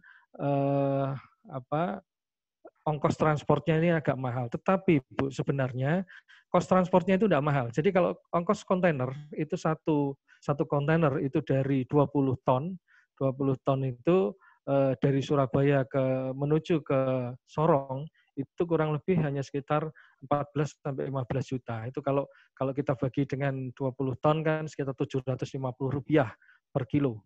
Tetapi yang saya sampaikan tadi itu bahwa problem harga barang di tempat-tempat wisata yang jauh dari Jawa, ketika itu naik tinggi, itu sebenarnya bukan hanya di masalah transportnya, tetapi juga andil dari Kementerian Perdagangan dalam mengontrol harga. Setelah problem transport ini selesai, apa yang harus diselesaikan, yaitu problem distribusi barang dari pedagang-pedagang itu, masalah mafia dan lain sebagainya. Ini yang juga harus dilakukan pemberantasan. Ini kalau kita bicara masalah harga barang di tempat tujuan, itu harus bisa ditekan secara maksimal, yaitu sesuai dengan ongkos transport ditambah dengan ya keuntungan sedikit lah. Makanya gambarannya, kalau misalkan Surabaya Papua satu kontainer itu 15 juta, itu per kilo hanya sekitar 750, tetapi di pasaran naiknya harga bisa sampai 5.000 bahkan 10.000 rupiah, misalkan seperti itu. Nah, ini problemnya adalah pengawasan dari Kementerian Perdagangan. Ini juga yang terjadi di kapal-kapal tol laut yang saya sampaikan tadi itu. Jadi ini belum bisa dimanfaatkan secara maksimal, padahal harganya sudah disubsidi sama pemerintah, karena di pelabuhan tujuan juga tidak diawasi untuk perdagangannya. Makanya kemarin ini sudah dilakukan perbaikan-perbaikan terhadap regulasinya, di antara komoditas yang dikirim ini sudah dikontrol. Kalau dulu kan tidak terkontrol. Jadi ini benar-benar misalkan kebutuhan beras, kemudian gula, dan sebagainya, ini yang sangat berpengaruh di masyarakat atau dibutuhkan oleh masyarakat banyak. Kalau dulu sempat yang diangkut beberapa komoditas selain itu. Ini kan semakin bias lagi keberadaan tol laut gitu. Nah, kemudian yang berikutnya mengenai masalah impor kapal yang tidak dibatasi. Jadi ini pemerintah sebenarnya menginginkan tumbuhnya industri galangan di dalam negeri itu. Tetapi industri galangan sendiri juga tidak terlalu disupport oleh pemerintah, sehingga dia tidak bisa memberikan produk secara harga yang bersaing dibandingkan dengan ketika kita beli dari luar negeri atau beli kapal bekas. Memang di Indonesia ini kan kalau mengoperasikan kapal beli baru kan agak susah Bu ya, dengan pasar tarifnya yang ada dan lain sebagainya. Maka ini menjadi tantangan kita semua. Bagaimana bisa membangun kapal baru di Indonesia, di industri galangan dalam negeri, kemudian kita bisa mengoperasikan, kosnya masuk begitu. Jadi ini yang menjadi problem itu. Kemarin problem di kami juga gitu. Jadi di perusahaan kami juga seperti itu. Kenapa kok cenderungnya membeli kapal-kapal bekas yang masih layak? Karena memang kalau kapal itu secara teknis sebenarnya kan tidak ada umur teknis, yang ada dia umur ekonomisnya. Karena umur teknis dia setiap tahun mengalami pengedokan, kemudian harus ada penggantian part yang seperti disyaratkan oleh kelas dan sebagainya.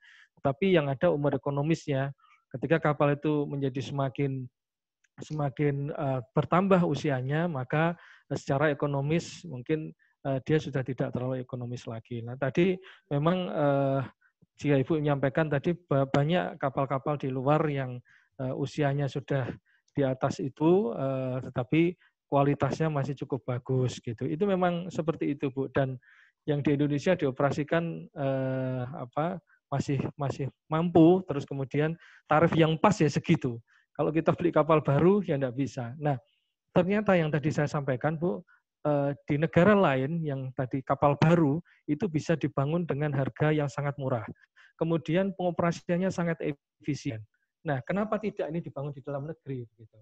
Jadi ketika di Indonesia ini bisa mendesain kapal yang efisien seperti itu, biaya pembangunannya murah, tentu saja andil pemerintah di sini sangat diperlukan, termasuk tadi masalah pembiayaan, sehingga ketika kita bicara capital cost kita murah, kemudian kita bicara masalah voyage cost-nya kita juga murah, karena kapal-kapalnya efisien, maka ini akan sesuai dengan pasar di Indonesia, dengan tarif yang ada, logistik juga cost-nya tidak terlalu mahal. Ini yang diharapkan adalah seperti itu. Jadi pemerintah juga semangatnya, kenapa membatasi impor kapal, ingin menumbuhkan industri galangan yang ada di Indonesia. Dan tentu saja ini juga harus dibarengi dengan yang lain. Jadi tidak bisa hanya seperti itu. Tadi itu membatasi kapal impornya, tetapi insentif nggak diberikan. Tetapi kebijakan-kebijakan lain tidak diberikan, yang itu bisa mendorong tumbuhnya atau murahnya biaya yang bisa ditawarkan galangan ke perusahaan-perusahaan pelayaran. Ini diperlukan keseriusan seperti itu. Jadi ketika ada kebijakan yang satu, maka harus didukung yang lain. Jadi tidak hanya membatasi umur saja, tetapi yang lain-lain juga perlu disupport begitu. Mungkin itu Pak Moderator yang bisa saya sampaikan. Baik, terima kasih Pak atas jawabannya. Bagaimana Bu? Apakah ada tanggapan? Silakan. Ya, terima kasih sekali Pak jawabannya. Ya, sebenarnya ini lebih memberikan PR ya, pekerjaan rumah untuk kita semua. Karena ini masalah kebijakan ya, tentunya regulator lah yang akan banyak memegang peran penting. Namun ya kita sebagai industri dalam hal ini kita sama-sama berarti merasakan ya Pak. Jadi jangan sampai ini menjadi sebuah yang ironis, yang harusnya kita menjadi leading, kita menjadi leader, pemimpin di Asia Tenggara ini, karena kita yang paling besar ya luas wilayah lautnya. Nah, ini yang menjadi mimpi kita bersama. Jadi kita harus lebih banyak berteriak sama-sama nih Pak ya. Ya, siap. Iya. Betul. Ya Pak Moderator, itu ini jadi artinya bukan kemelut tapi menjadi keprihatinan kita bersama semua. Oke Bu, baik. Apakah sudah Bu? Ya, terima kasih. Bagaimana Pak Rahmatika Ardianto? Apakah ada tanggapan lagi? Saya kira cukup Mas nih. Oke. Ya. Baik, selanjutnya itu ada penanya kedua dari Pak Firman Hidayat.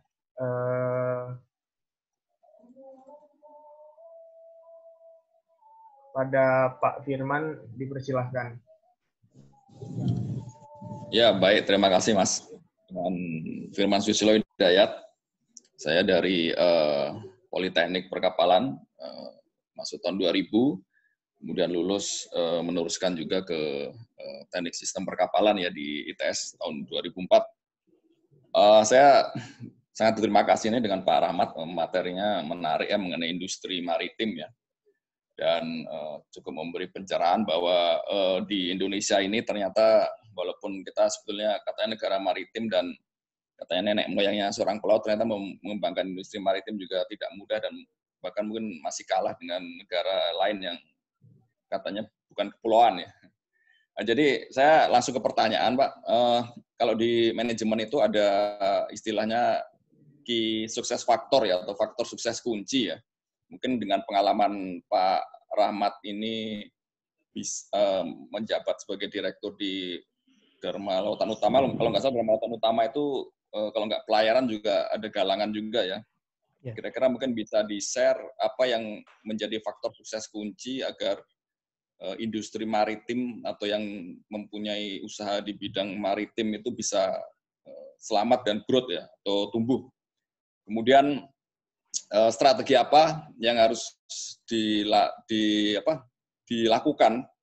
Mungkin kalau supaya lebih gampang, coba kita kaitkan dengan biasanya pakai SWOT ya, orang-orang senangnya pakai SWOT kan, strength, weakness, opportunity, and threat. Ya, mungkin dengan analisa SWOT itu mungkin bisa dipaparkan juga apa sih sebenarnya strategi yang diterapkan agar bisa berkembang nggak hanya lokal, tetapi mungkin juga bisa internasional kayak tetangga kita Singapura itu. Mungkin itu saja pertanyaan Pak. Terima kasih.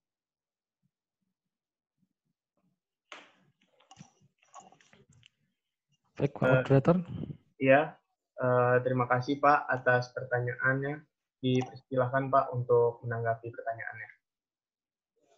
Ya, baik, terima kasih Pak Firman atas pertanyaannya.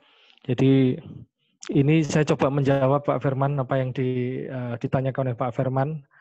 Jadi berdasarkan pengalaman yang sudah saya jalani, jadi kebetulan saya di DLU ini dari tahun 2000, dari tahun 99, jadi tahun 99 sampai sekarang, alhamdulillah lulus dari perkapalan, langsung masuk DLU, dan alhamdulillah sekarang dipercaya untuk di Direktur Operasi. Jadi memang kalau saya lihat perjalanan DLU, saya masuk dulu kapal masih sedikit, masih sekitar 17 kapal, sekarang mencapai 41 kapal, yang memang tidak mudah apalagi di kondisi situasi ekonomi yang seperti itu.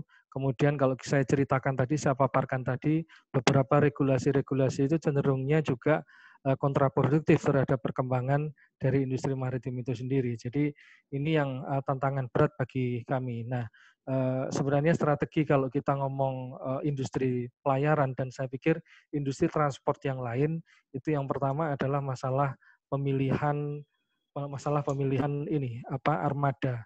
Jadi masalah pemilihan armada ini menjadi sesuatu yang sangat penting sekali, karena ketika kita milih armada yang salah, maka di situ akan muncul cost. Ini tidak hanya di industri transportasi laut, tetapi juga di darat. Bagaimana misalkan sebuah perusahaan seperti Bluebird bisa berkembang sedemikian besarnya, mengalahkan yang lain-lain, dia bagaimana bisa bekerja sama dengan langsung pabrikan untuk membuat mobil-mobil yang memang benar-benar efisien ya, untuk taksi-taksi mereka. Jadi ini satu adalah pemilihan armada. Saya kira ini di semua transportasi juga itu yang dilakukan pertama. Kemudian yang kedua adalah masalah pengelolaan sumber daya manusia, masalah budaya. Kami di sini menerapkan budaya ini yang berbeda dengan perusahaan-perusahaan pelayaran yang lain. Jadi kebetulan kami adalah kapal penumpang, kapal-kapal penumpang di mana konsumen kita itu adalah penumpang. Maka budaya yang dikembangkan di sini adalah budaya-budaya yang dia terkait dengan masalah pelayanan kepada pelanggan. Jadi ini yang kalau saya melihat ini juga tidak mudah. Jadi kami menanamkan budaya yang ada di sini cukup lama. Contoh saja misalkan bekerja menggunakan hal sepele, misalkan bekerja menggunakan dasi, menggunakan seragam, ini juga tidak dimiliki oleh perusahaan-perusahaan yang lain. Ini yang kedua yang kami kembangkan. Kemudian yang ketiga adalah masalah pelayanan yang itu masalah diferensiasi layanan. Jadi beberapa perusahaan mengambil strategi cost leadership misalkan. Jadi dia membangun kapal dengan minim, kapal tidak direnov, kemudian dibangun dengan seadanya, diharapkan dia bisa menjual dengan tarif yang murah. Tapi kami justru sebaliknya, dengan situasi seperti ini, selama ini kami bertumbuh dengan adanya perbedaan tadi itu. Jadi kami memberikan pelayanan yang justru lebih dibandingkan dengan yang lain. Jadi kami menyebutkan biasanya ketika kelas ekonomi, maka kami memberikan namanya kelas beyond economy class. Jadi kami memberikan sesuatu yang lebih dari sekedar kelas ekonomi. Contoh, misalkan di tempat lain, kalau orang masuk ke tempat kapal-kapal yang ada AC-nya, itu mereka harus bayar. Nah, di DLU sendiri, free semuanya. Jadi karena itu sudah kami anggap sebagai layanan kepada pelanggan kita. Nah, hal-hal seperti ini yang membuat pelanggan kami, konsumen kami itu menjadi loyal. Mereka akhirnya menjadi loyal customer ke kami. Sehingga ketika ada pilihan, mereka misalkan ada banyak pilihan, mereka tetap memilih kami. Ini salah satu contoh kemarin, masalah memanfaatkan isu COVID-19 ini aja. Jadi ini kan terkait masalah kapal penumpang. COVID-19 ini kemarin kita sangat hati-hati menerapkan protokolnya untuk menangani penumpang-penumpang yang naik di kapal kami. Alhamdulillah sampai sekarang kami masih dilindungi dan tidak ada yang terkena terinfeksi dari sisi ABK maupun kru kita dari sekian kapal, 40 kapal, dan bahkan kami dipercaya ke pelanggan kemarin. Kami ada video untuk penanganan, kemudian kami ada beberapa foto-foto yang dilakukan oleh kru untuk menjaga kesehatannya, kemudian juga untuk menerapkan protokol secara ketat ke masyarakat. Ini efeknya positif. Kemarin beberapa pelanggan misalkan kayak truk-truk begitu, mereka ada kapal lain, mereka nggak mau.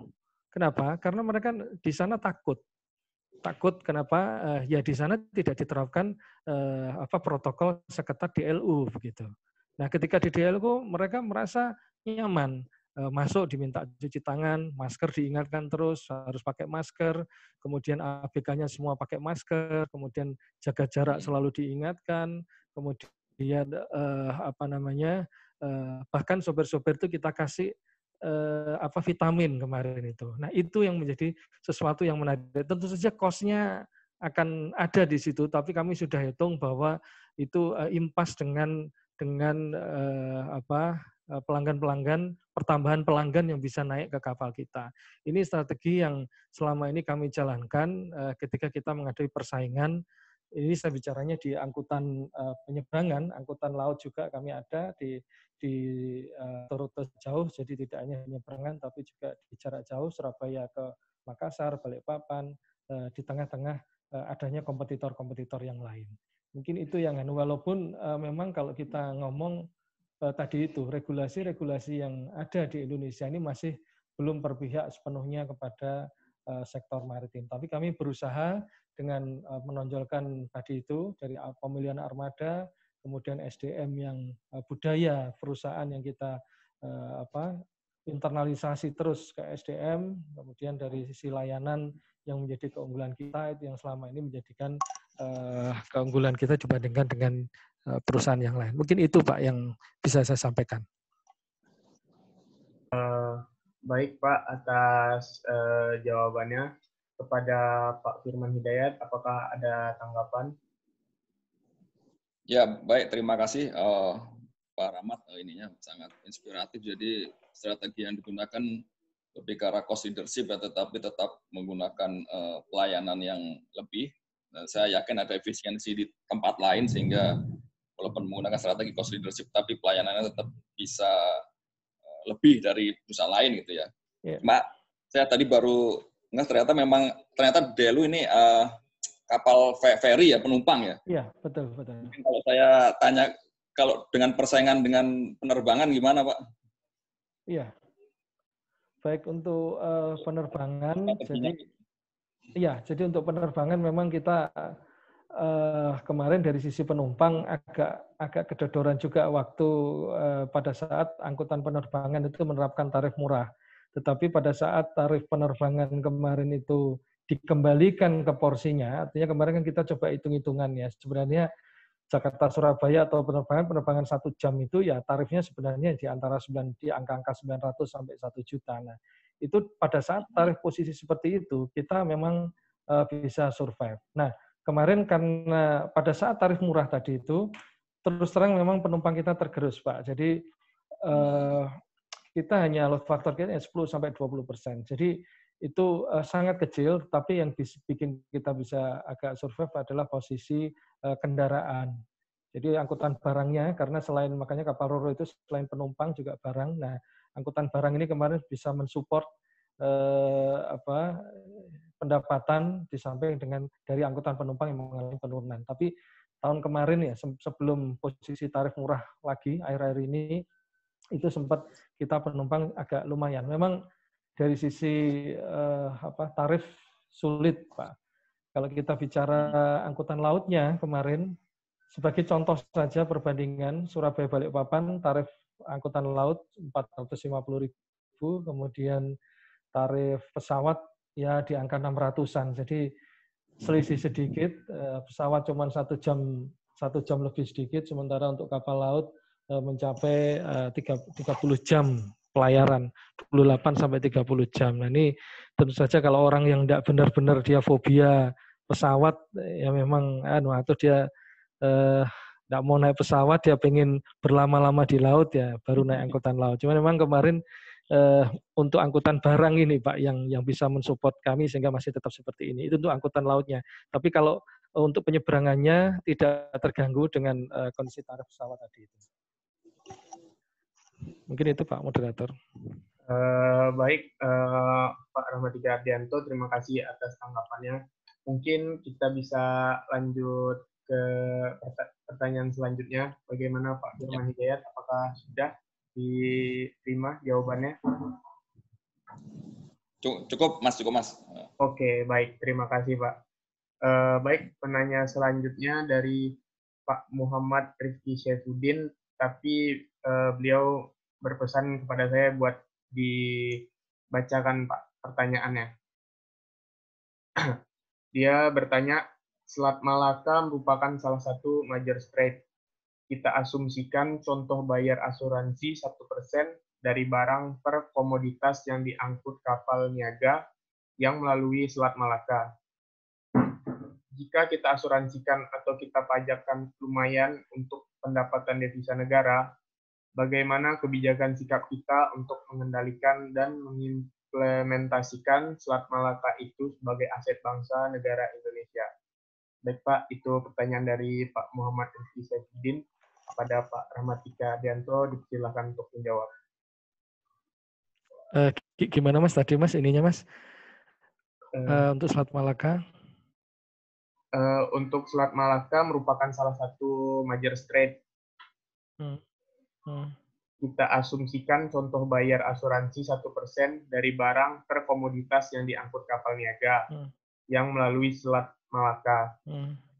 Jika kita asuransikan atau kita pajakkan lumayan untuk pendapatan devisa negara, bagaimana kebijakan sikap kita untuk mengendalikan dan mengimplementasikan Selat Malaka itu sebagai aset bangsa negara Indonesia sendiri? Iya, baik Mas. Jadi memang benar di sana memang jadi jalur yang tersibuk ya untuk alur tadi itu di antar internasional. Jadi hampir semua kapal-kapal lewat sana. Jadi kalau tadi disampaikan memang benar. Jadi untuk kalau misalkan itu asumsinya 1% dari ongkos barang per kontainer yang lewat sana itu dipungut asuransinya. Kemudian kita sebenarnya bisa mengelola di sana itu misalkan kita ada pelabuhan-pelabuhan besar yang ada di sekitar situ. Jadi ada pelabuhan-pelabuhan yang di sekitar situ juga yang bisa menjadi pelabuhan transit. Ya, pelabuhan transit seperti katakanlah seperti Singapura. Nah, itu sepertinya di daerah Aceh itu kalau agak ke utara sedikit itu bisa karena posisi Malaysia kan juga di seberang situ ya, di seberang situ dan itu Penang sebagai Port Klang sebagai pelabuhan di Malaysia juga cukup besar pendapatan dari situ. Nah, kita memposisikan untuk mengelola selat itu ketika kita memiliki sebuah pelabuhan besar yang bisa dipakai untuk transit dan itu sangat memungkinkan karena di sana banyak kapal yang lewat di sana. Ya, banyak kapal yang lewat di sana sehingga kita bisa mendapatkan devisa seperti yang dilakukan oleh Malaysia, seperti yang dilakukan oleh Singapura ketika kita memiliki pelabuhan yang ada di sekitar katakanlah di sekitar Medan atau Aceh yang masih berada di Selat Malaka. Karena kalau sudah ke atas lagi di Sabtu juga sepertinya itu sudah laut terbuka ya, sudah sangat ini lagi kurang visible. Jadi yang di daerah-daerah selat tadi itu yang potensial, dan kita masih punya di pesisir itu ada potensi-potensi yang dimanfaatkan di situ. Salah satunya adalah pelabuhan untuk memanfaatkan Selat Malaka sebagai salah satu sumber devisa kita. Mungkin itu yang bisa saya sebatas yang bisa saya jawab ya dari situ ya. Baik Pak, dari Pak Muhammad Rizky Saifuddin sepertinya tidak ada tanggapan. Mungkin apa kita bisa lanjut ke pertanyaan berikutnya Pak, kalau gitu? Ya, silakan. Pertanyaan baik, untuk termin pertama sudah habis. Selanjutnya dibuka termin kedua untuk 3 orang penanya. Bagi yang ingin bertanya dipersilahkan. Baik, untuk termin kedua ini ada pertanyaan dari Vivian Karim. Kepada Vivian Karim, dipersilahkan untuk bertanya.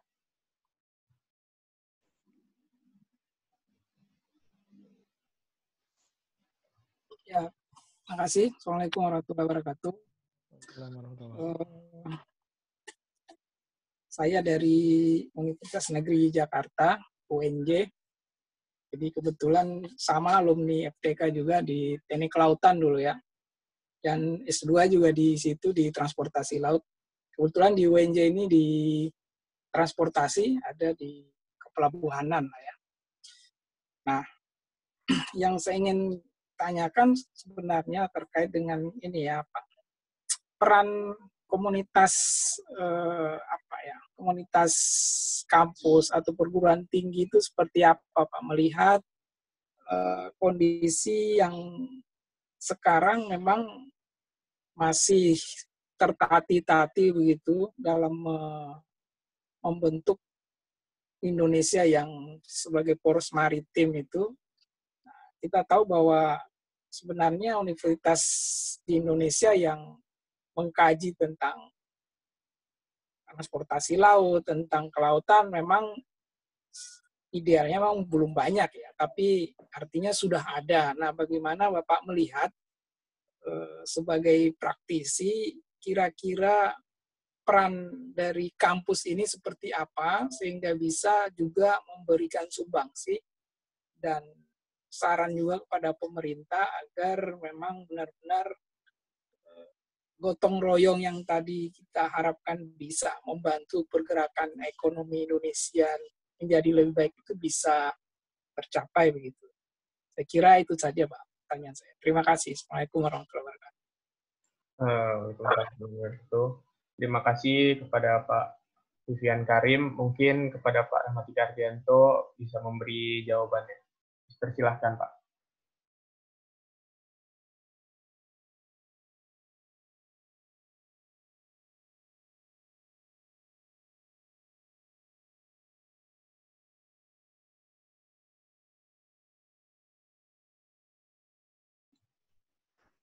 Kepada Pak Rahmatika Ardianto, mungkin.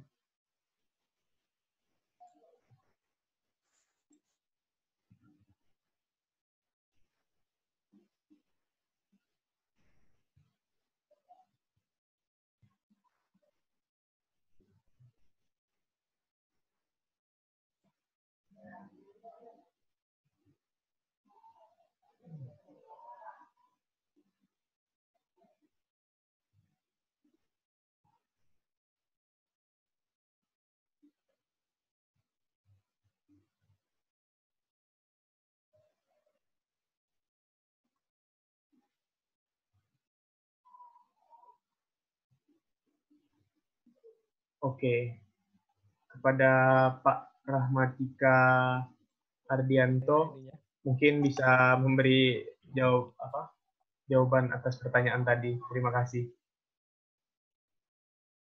Mas, maaf tadi sempat terputus saya, jadi koneksi saya tetap terputus tadi. Ya, Pak. Masih dari Pak Vivian Karim ya tadi ya? Iya benar Pak. Pertanyaan tadi masalah ini ya peran perguruan tinggi seperti apa yang diinginkan sebagai praktisi untuk sumbangsih perkembangan industri maritim gitu ya mungkin ya. Atau bagaimana? Bisa mengulang Mas? Saya soalnya putus tadi koneksinya. Oh ya Pak, kepada Pak Vivian Karim apa di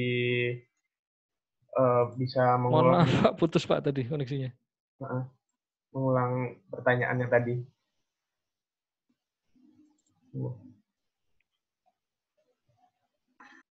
Ya, jadi saya kira seperti itu tadi Pak yang ditangkap. Ya. Jadi memang peran gitu ya. Ya, baik.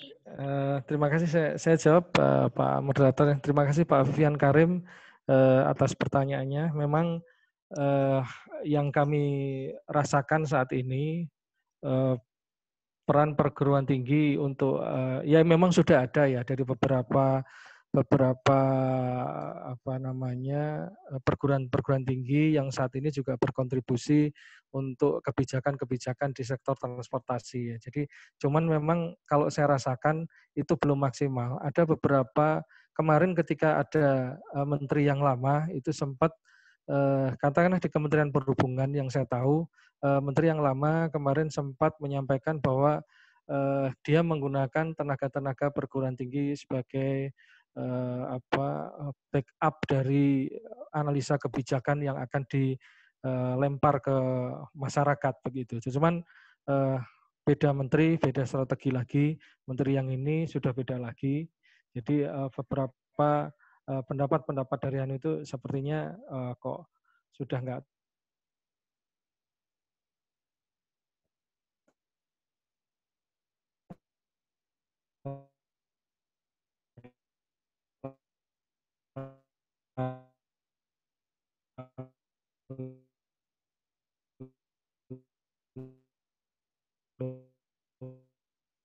kan saya sendiri kebijakan itu diharapkan seperti itu. Jadi misalkan ada kebijakan saat ini yang kami berharap kalau yang bicara dari operator atau dari praktisi itu dianggap oh ini ada kepentingan begitu. Nah kami berharap dari perguruan tinggi ini bisa mendudukkan sesuatu pada masalahnya begitu. Jadi sehingga kita ini benar-benar mendapatkan partner ya dari perguruan tinggi dengan pendapat-pendapat yang didukung dengan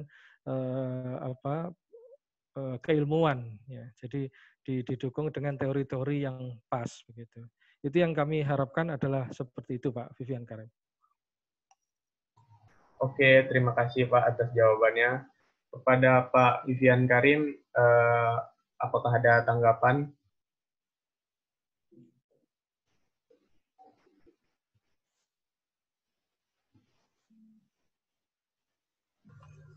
Oke, saya kira cukup ya. Terima kasih atas jawabannya. Kemudian kalau sempat Pak Rahmatika sehingga di Jakarta apa main ke Universitas Negeri Jakarta Pak, kita undang untuk kuliah tamu juga bisa. Mudah-mudahan ilmunya bisa menyebar di sini juga. Saya kira itu saja Pak. Makasih. Assalamualaikum warahmatullahi wabarakatuh. Ya, makasih. Waalaikumsalam. Mengingat waktu sudah pukul jam 16 Pak, tetapi di termin 2 ini masih ada 2 pertanyaan lagi. Apakah Bapak bersedia kalau ditambahin waktu buat 2 pertanyaan lagi Pak? Ya, silakan Mas. Oke, baik. Pertanyaan kedua itu dari Ashar. Kepada Ashar, dipersilahkan.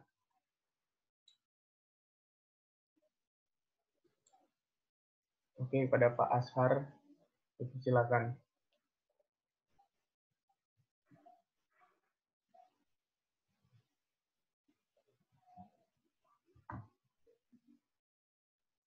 Halo, pada Pak Ashar, dipersilahkan untuk bertanya.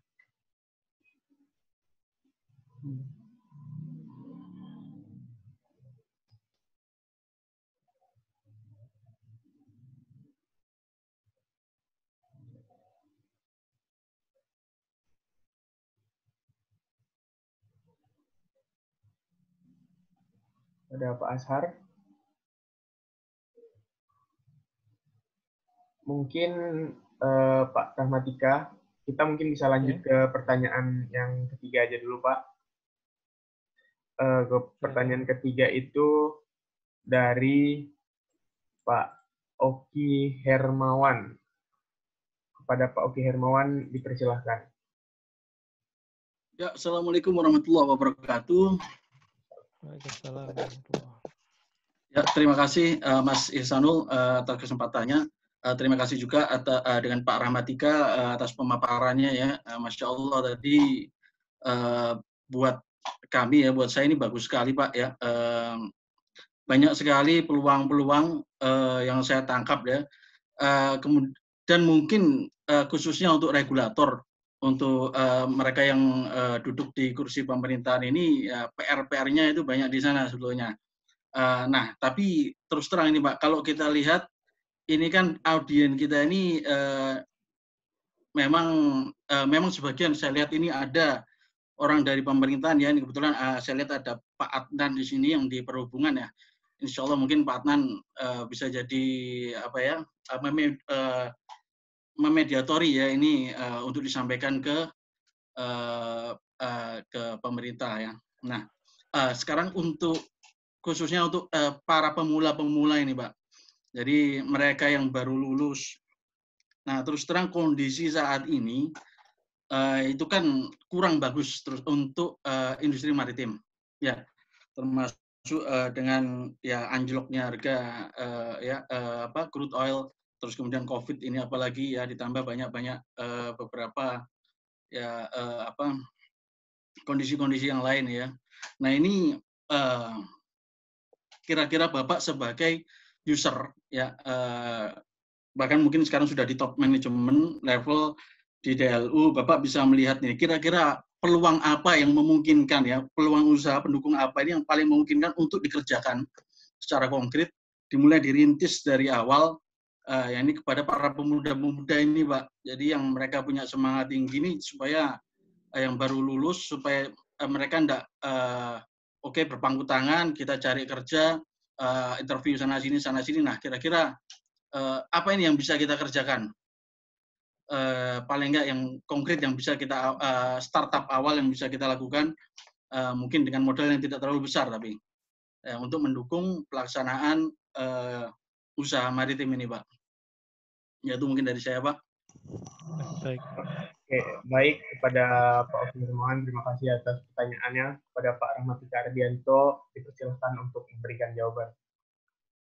Baik, terima kasih Pak Oki Hermawan, pertanyaannya bagus sekali. Jadi memang kalau kita lihat kondisi sekarang, kita bicara sekarang, kondisi memang ya untuk usaha apapun agak sulit ya Pak ya, tapi kita tetap optimis bahwa sektor maritim, sektor angkutan laut, sektor industri perkapalan, baik itu galangan maupun yang lain-lain, ini juga ke depan ketika memang semuanya ini sudah pulih kembali dari sisi iklim, dari sisi iklim usahanya, regulasi-regulasi juga sudah bisa diterapkan secara baik, maka kita tetap optimis bahwa angkutan laut, sektor maritim ini akan bisa menemukan tempatnya bahwa kita menjadi industri yang di tuan rumah di negeri sendiri. Nah, ini yang mungkin yang bisa disampaikan atau dilakukan oleh teman-teman yang baru lulus ya. Ada beberapa sektor yang bisa dikerjakan penunjang ini. Kemarin memang ada beberapa misalkan pemenuhan kalau ini saya bicara di yang DLU ya Pak ya, dilakukan oleh teman-teman masalah desain, masalah ini juga bisa mandiri mereka bisa melakukan itu ke perusahaan-perusahaan pelayaran, jadi artinya tidak harus tergantung dengan dia harus bekerja ke orang, dia bisa dengan kemampuannya, dia bisa mungkin menggandeng teman-teman yang lain komunitasnya untuk bisa mendirikan itu. Ada beberapa produk yang bisa kita pakai. Seperti kemarin kita dengan beberapa teman-teman lulusan FTK untuk ngitung-ngitung beberapa renov yang ada di kapal kami. Jadi misalkan kami ini kan biasanya menggunakan kapal-kapal ex-Jepang, tidak semua kapal itu dari kapal penumpang, tapi ada dari kapal kargo yang kita bisa modif untuk kapal penumpang. Nah ini kemarin beberapa kami menggunakan jasa-jasa dari itu. Jadi mereka kemudian perhitungan-perhitungan awal, ya, karena kan mereka butuh ini juga ya apa namanya semacam legalitas juga. Nah kalau secara awal mereka bisa menghitung dan bahkan kalau mereka punya legalitas untuk bisa di-approve-kan desain-desainnya, itu kemarin kita pakai. Beberapa kita menggunakan mereka. Itu satu. Kemudian yang kedua, masalah yang kita gunakan juga dari sisi IT. Dari sisi IT. Jadi kami ini juga ada IT yang mungkin ini harus kolaborasi dengan teman-teman yang lain yang paham mengenai IT. Tetapi sistemnya tetap punya transport, punya perkapalan gitu, punya FTK. Nah, IT-nya mungkin kita dengan yang lain. Dan ini juga kemarin kita kerjakan. Jadi kita mengerjakan sistem online tiket ya, sistem online tiket kita bisa dikerjakan oleh teman-teman mungkin ya itu tadi kembali lagi mereka bisa berusaha sendiri tanpa menggantungkan dia harus lamar sana, ngelamar sini begitu. Terus beberapa supplier dari part-part yang dibutuhkan kapal itu juga bisa dilakukan. Jadi berdasarkan ilmu-ilmu yang sudah mereka dapatkan, beberapa part mereka cari celah-celah itu, mereka bisa berperan untuk menjadi supplier. Dan tentu saja ya biasanya kita ini juga ada anunya ya apa namanya kalau teman-teman sendiri mungkin kita bisa pertimbangkan karena beberapa kemarin juga dari teman-teman dari FTK sendiri alumni gitu itu mensuplai beberapa material ke kami gitu. Itu mungkin diantara beberapa hal yang mungkin bagi teman-teman yang baru lulus, kita coba rubah pola pikirnya, seperti Pak Oki Hermawan tadi itu, untuk tidak selalu ikut orang, tidak selalu bekerja kepada orang, tapi bagaimana kita bisa menciptakan lapangan kerja sendiri, kita bisa syukur-syukur bisa menghidupi banyak orang dari apa yang sudah kita lakukan. Mungkin itu Pak Oki Hermawan yang bisa saya sampaikan. Ya, baik Pak. Terima kasih banyak Pak. Alhamdulillah cukup buat saya sangat mencerahkan Pak. Jadi ya insya Allah ini teman-teman bisa mulai mapping ini kira-kira mana ini yang mungkin bisa kita kerjakan gitu. Mudah-mudahan insya Allah. Ya, terima kasih banyak Pak Rahmatika, Pak Ihsanul. Ya, saya kembalikan kepada moderator. Oke, terima kasih Pak. Baik, kita akan ke pertanyaan berikutnya yang tadi dari Pak Ashar. Apakah Pak Ashar ingin bertanya?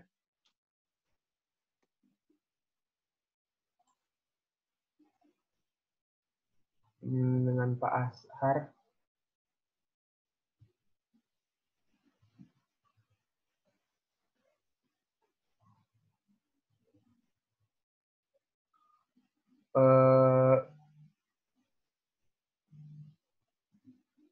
Dari Pak Asharnya tidak ada tanggapan. Mungkin dari termin 2 ini bisa kita tutup saja Pak atas 2 pertanyaan tadi. Dan di termin 2 ini sudah ditanyakan dan dijawab dengan sangat baik. Saya rasa buat termin 2 ini sudah cukup. Baik, para peserta yang berbahagia.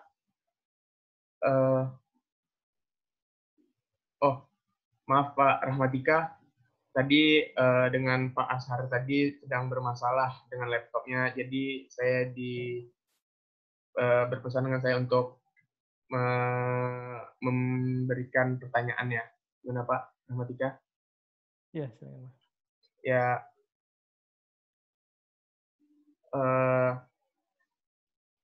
menurut Bapak, kenapa harga kapal kita lebih mahal?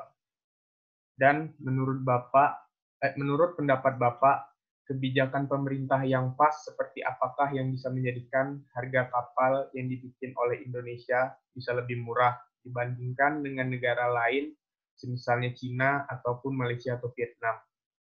Terima kasih, Pak. Ya. Gimana, Pak? Baik, terima kasih Pak Ashar pertanyaannya. Jadi ini saya coba jawab sesuai dengan apa yang saya ketahui. Jadi kenapa harga kapal di Indonesia mahal? Yang pertama, masih belum tersedianya industri-industri penunjang yang ada di Indonesia. Jadi kita harus import beberapa material, beberapa part dari luar. Sehingga ini yang menimbulkan biayanya bisa lebih mahal dibandingkan dengan ketika kita membangun di sana menjadi sebuah bagian. Nah, kalau di Cina itu mereka memang industrinya sudah luar biasa. Jadi apa yang kita kenal dengan teori ATM itu benar-benar dilakukan di sana, amati, tiru, kemudian modifikasi ya gitu. Jadi itu yang jadi mereka misalkan kayak kita pesan kapal, mau diminta mesin seperti apa, mesin Yanmar gitu. Yanmar produk Cina bisa dilakukan dengan kualitas seperti Yanmar. Nah, ini yang menjadi keunggulan dia sehingga kualitasnya juga sama gitu. Nah, ini yang kita harus bisa melakukan hal seperti itu juga. Jadi, tapi ini kan masih kita bicaranya jauh. Tapi paling tidak kalau kita ngomong kebijakan pemerintah terkait masalah insentif-insentif yang diberikan ke industri galangan ini yang harus lebih banyak lagi. Saya pikir nanti mungkin di sesi yang lain kalau misalkan ada diskusi lagi dari praktisi galangan mungkin nanti yang bisa lebih detail lagi bisa memberikan penjelasan seperti itu. Bagaimana sih sebenarnya prospek industri galangan di Indonesia, kenapa persaingannya tidak bisa bersaing dengan internasional misalkan. Regulasi-regulasi apa yang menghambat, terus apa harapan-harapan yang bisa dituangkan kepada industri galangan supaya dia bisa tumbuh begitu. Mungkin nanti akan lebih bagusnya kalau ada sesi sendiri Pak Mas Ihsan begitu. Kalau yang saya ketahui itu, jadi itu yang menyebabkan harganya lebih mahal dibandingkan dengan ketika kita membangun di tempat lain. Baik Pak, terima kasih atas jawabannya. Mungkin termin 2 sudah bisa kita cukupin karena 3 pertanyaan di termin 2 ini sudah ditanyakan dan dijawab dengan sangat baik. Baik, para peserta yang berbahagia, alhamdulillah rangkaian sesi tanya jawab pada sore hari ini telah terlaksana dengan baik. Kita telah mendapatkan materi-materi yang sangat luar biasa dari Pak Rahmatika Ardianto ini tentang masa depan maritim di Indonesia. Mudah-mudahan materi yang telah disampaikan oleh Pak Rahmatika Ardianto ini dapat bermanfaat untuk kita semua. Saya rasa kita sudah sampai di penghujung rangkaian acara Maritim Online Course ini pada kali ini. Mungkin dari Bapak Rahmatika ada pesan atau kata penutup untuk para peserta. Jadi persilahkan Pak. Baik, jadi apa yang saya sampaikan tadi mungkin ada banyak sekali kekurangan Mas. Jadi mungkin itu yang sebatas saya ketahui sebagai seorang praktisi. Saya mohon maaf kalau ada beberapa kekurangan dan mungkin banyak yang saya sampaikan tadi masih kurang dan tidak sesuai dengan harapan Bapak Ibu sekalian.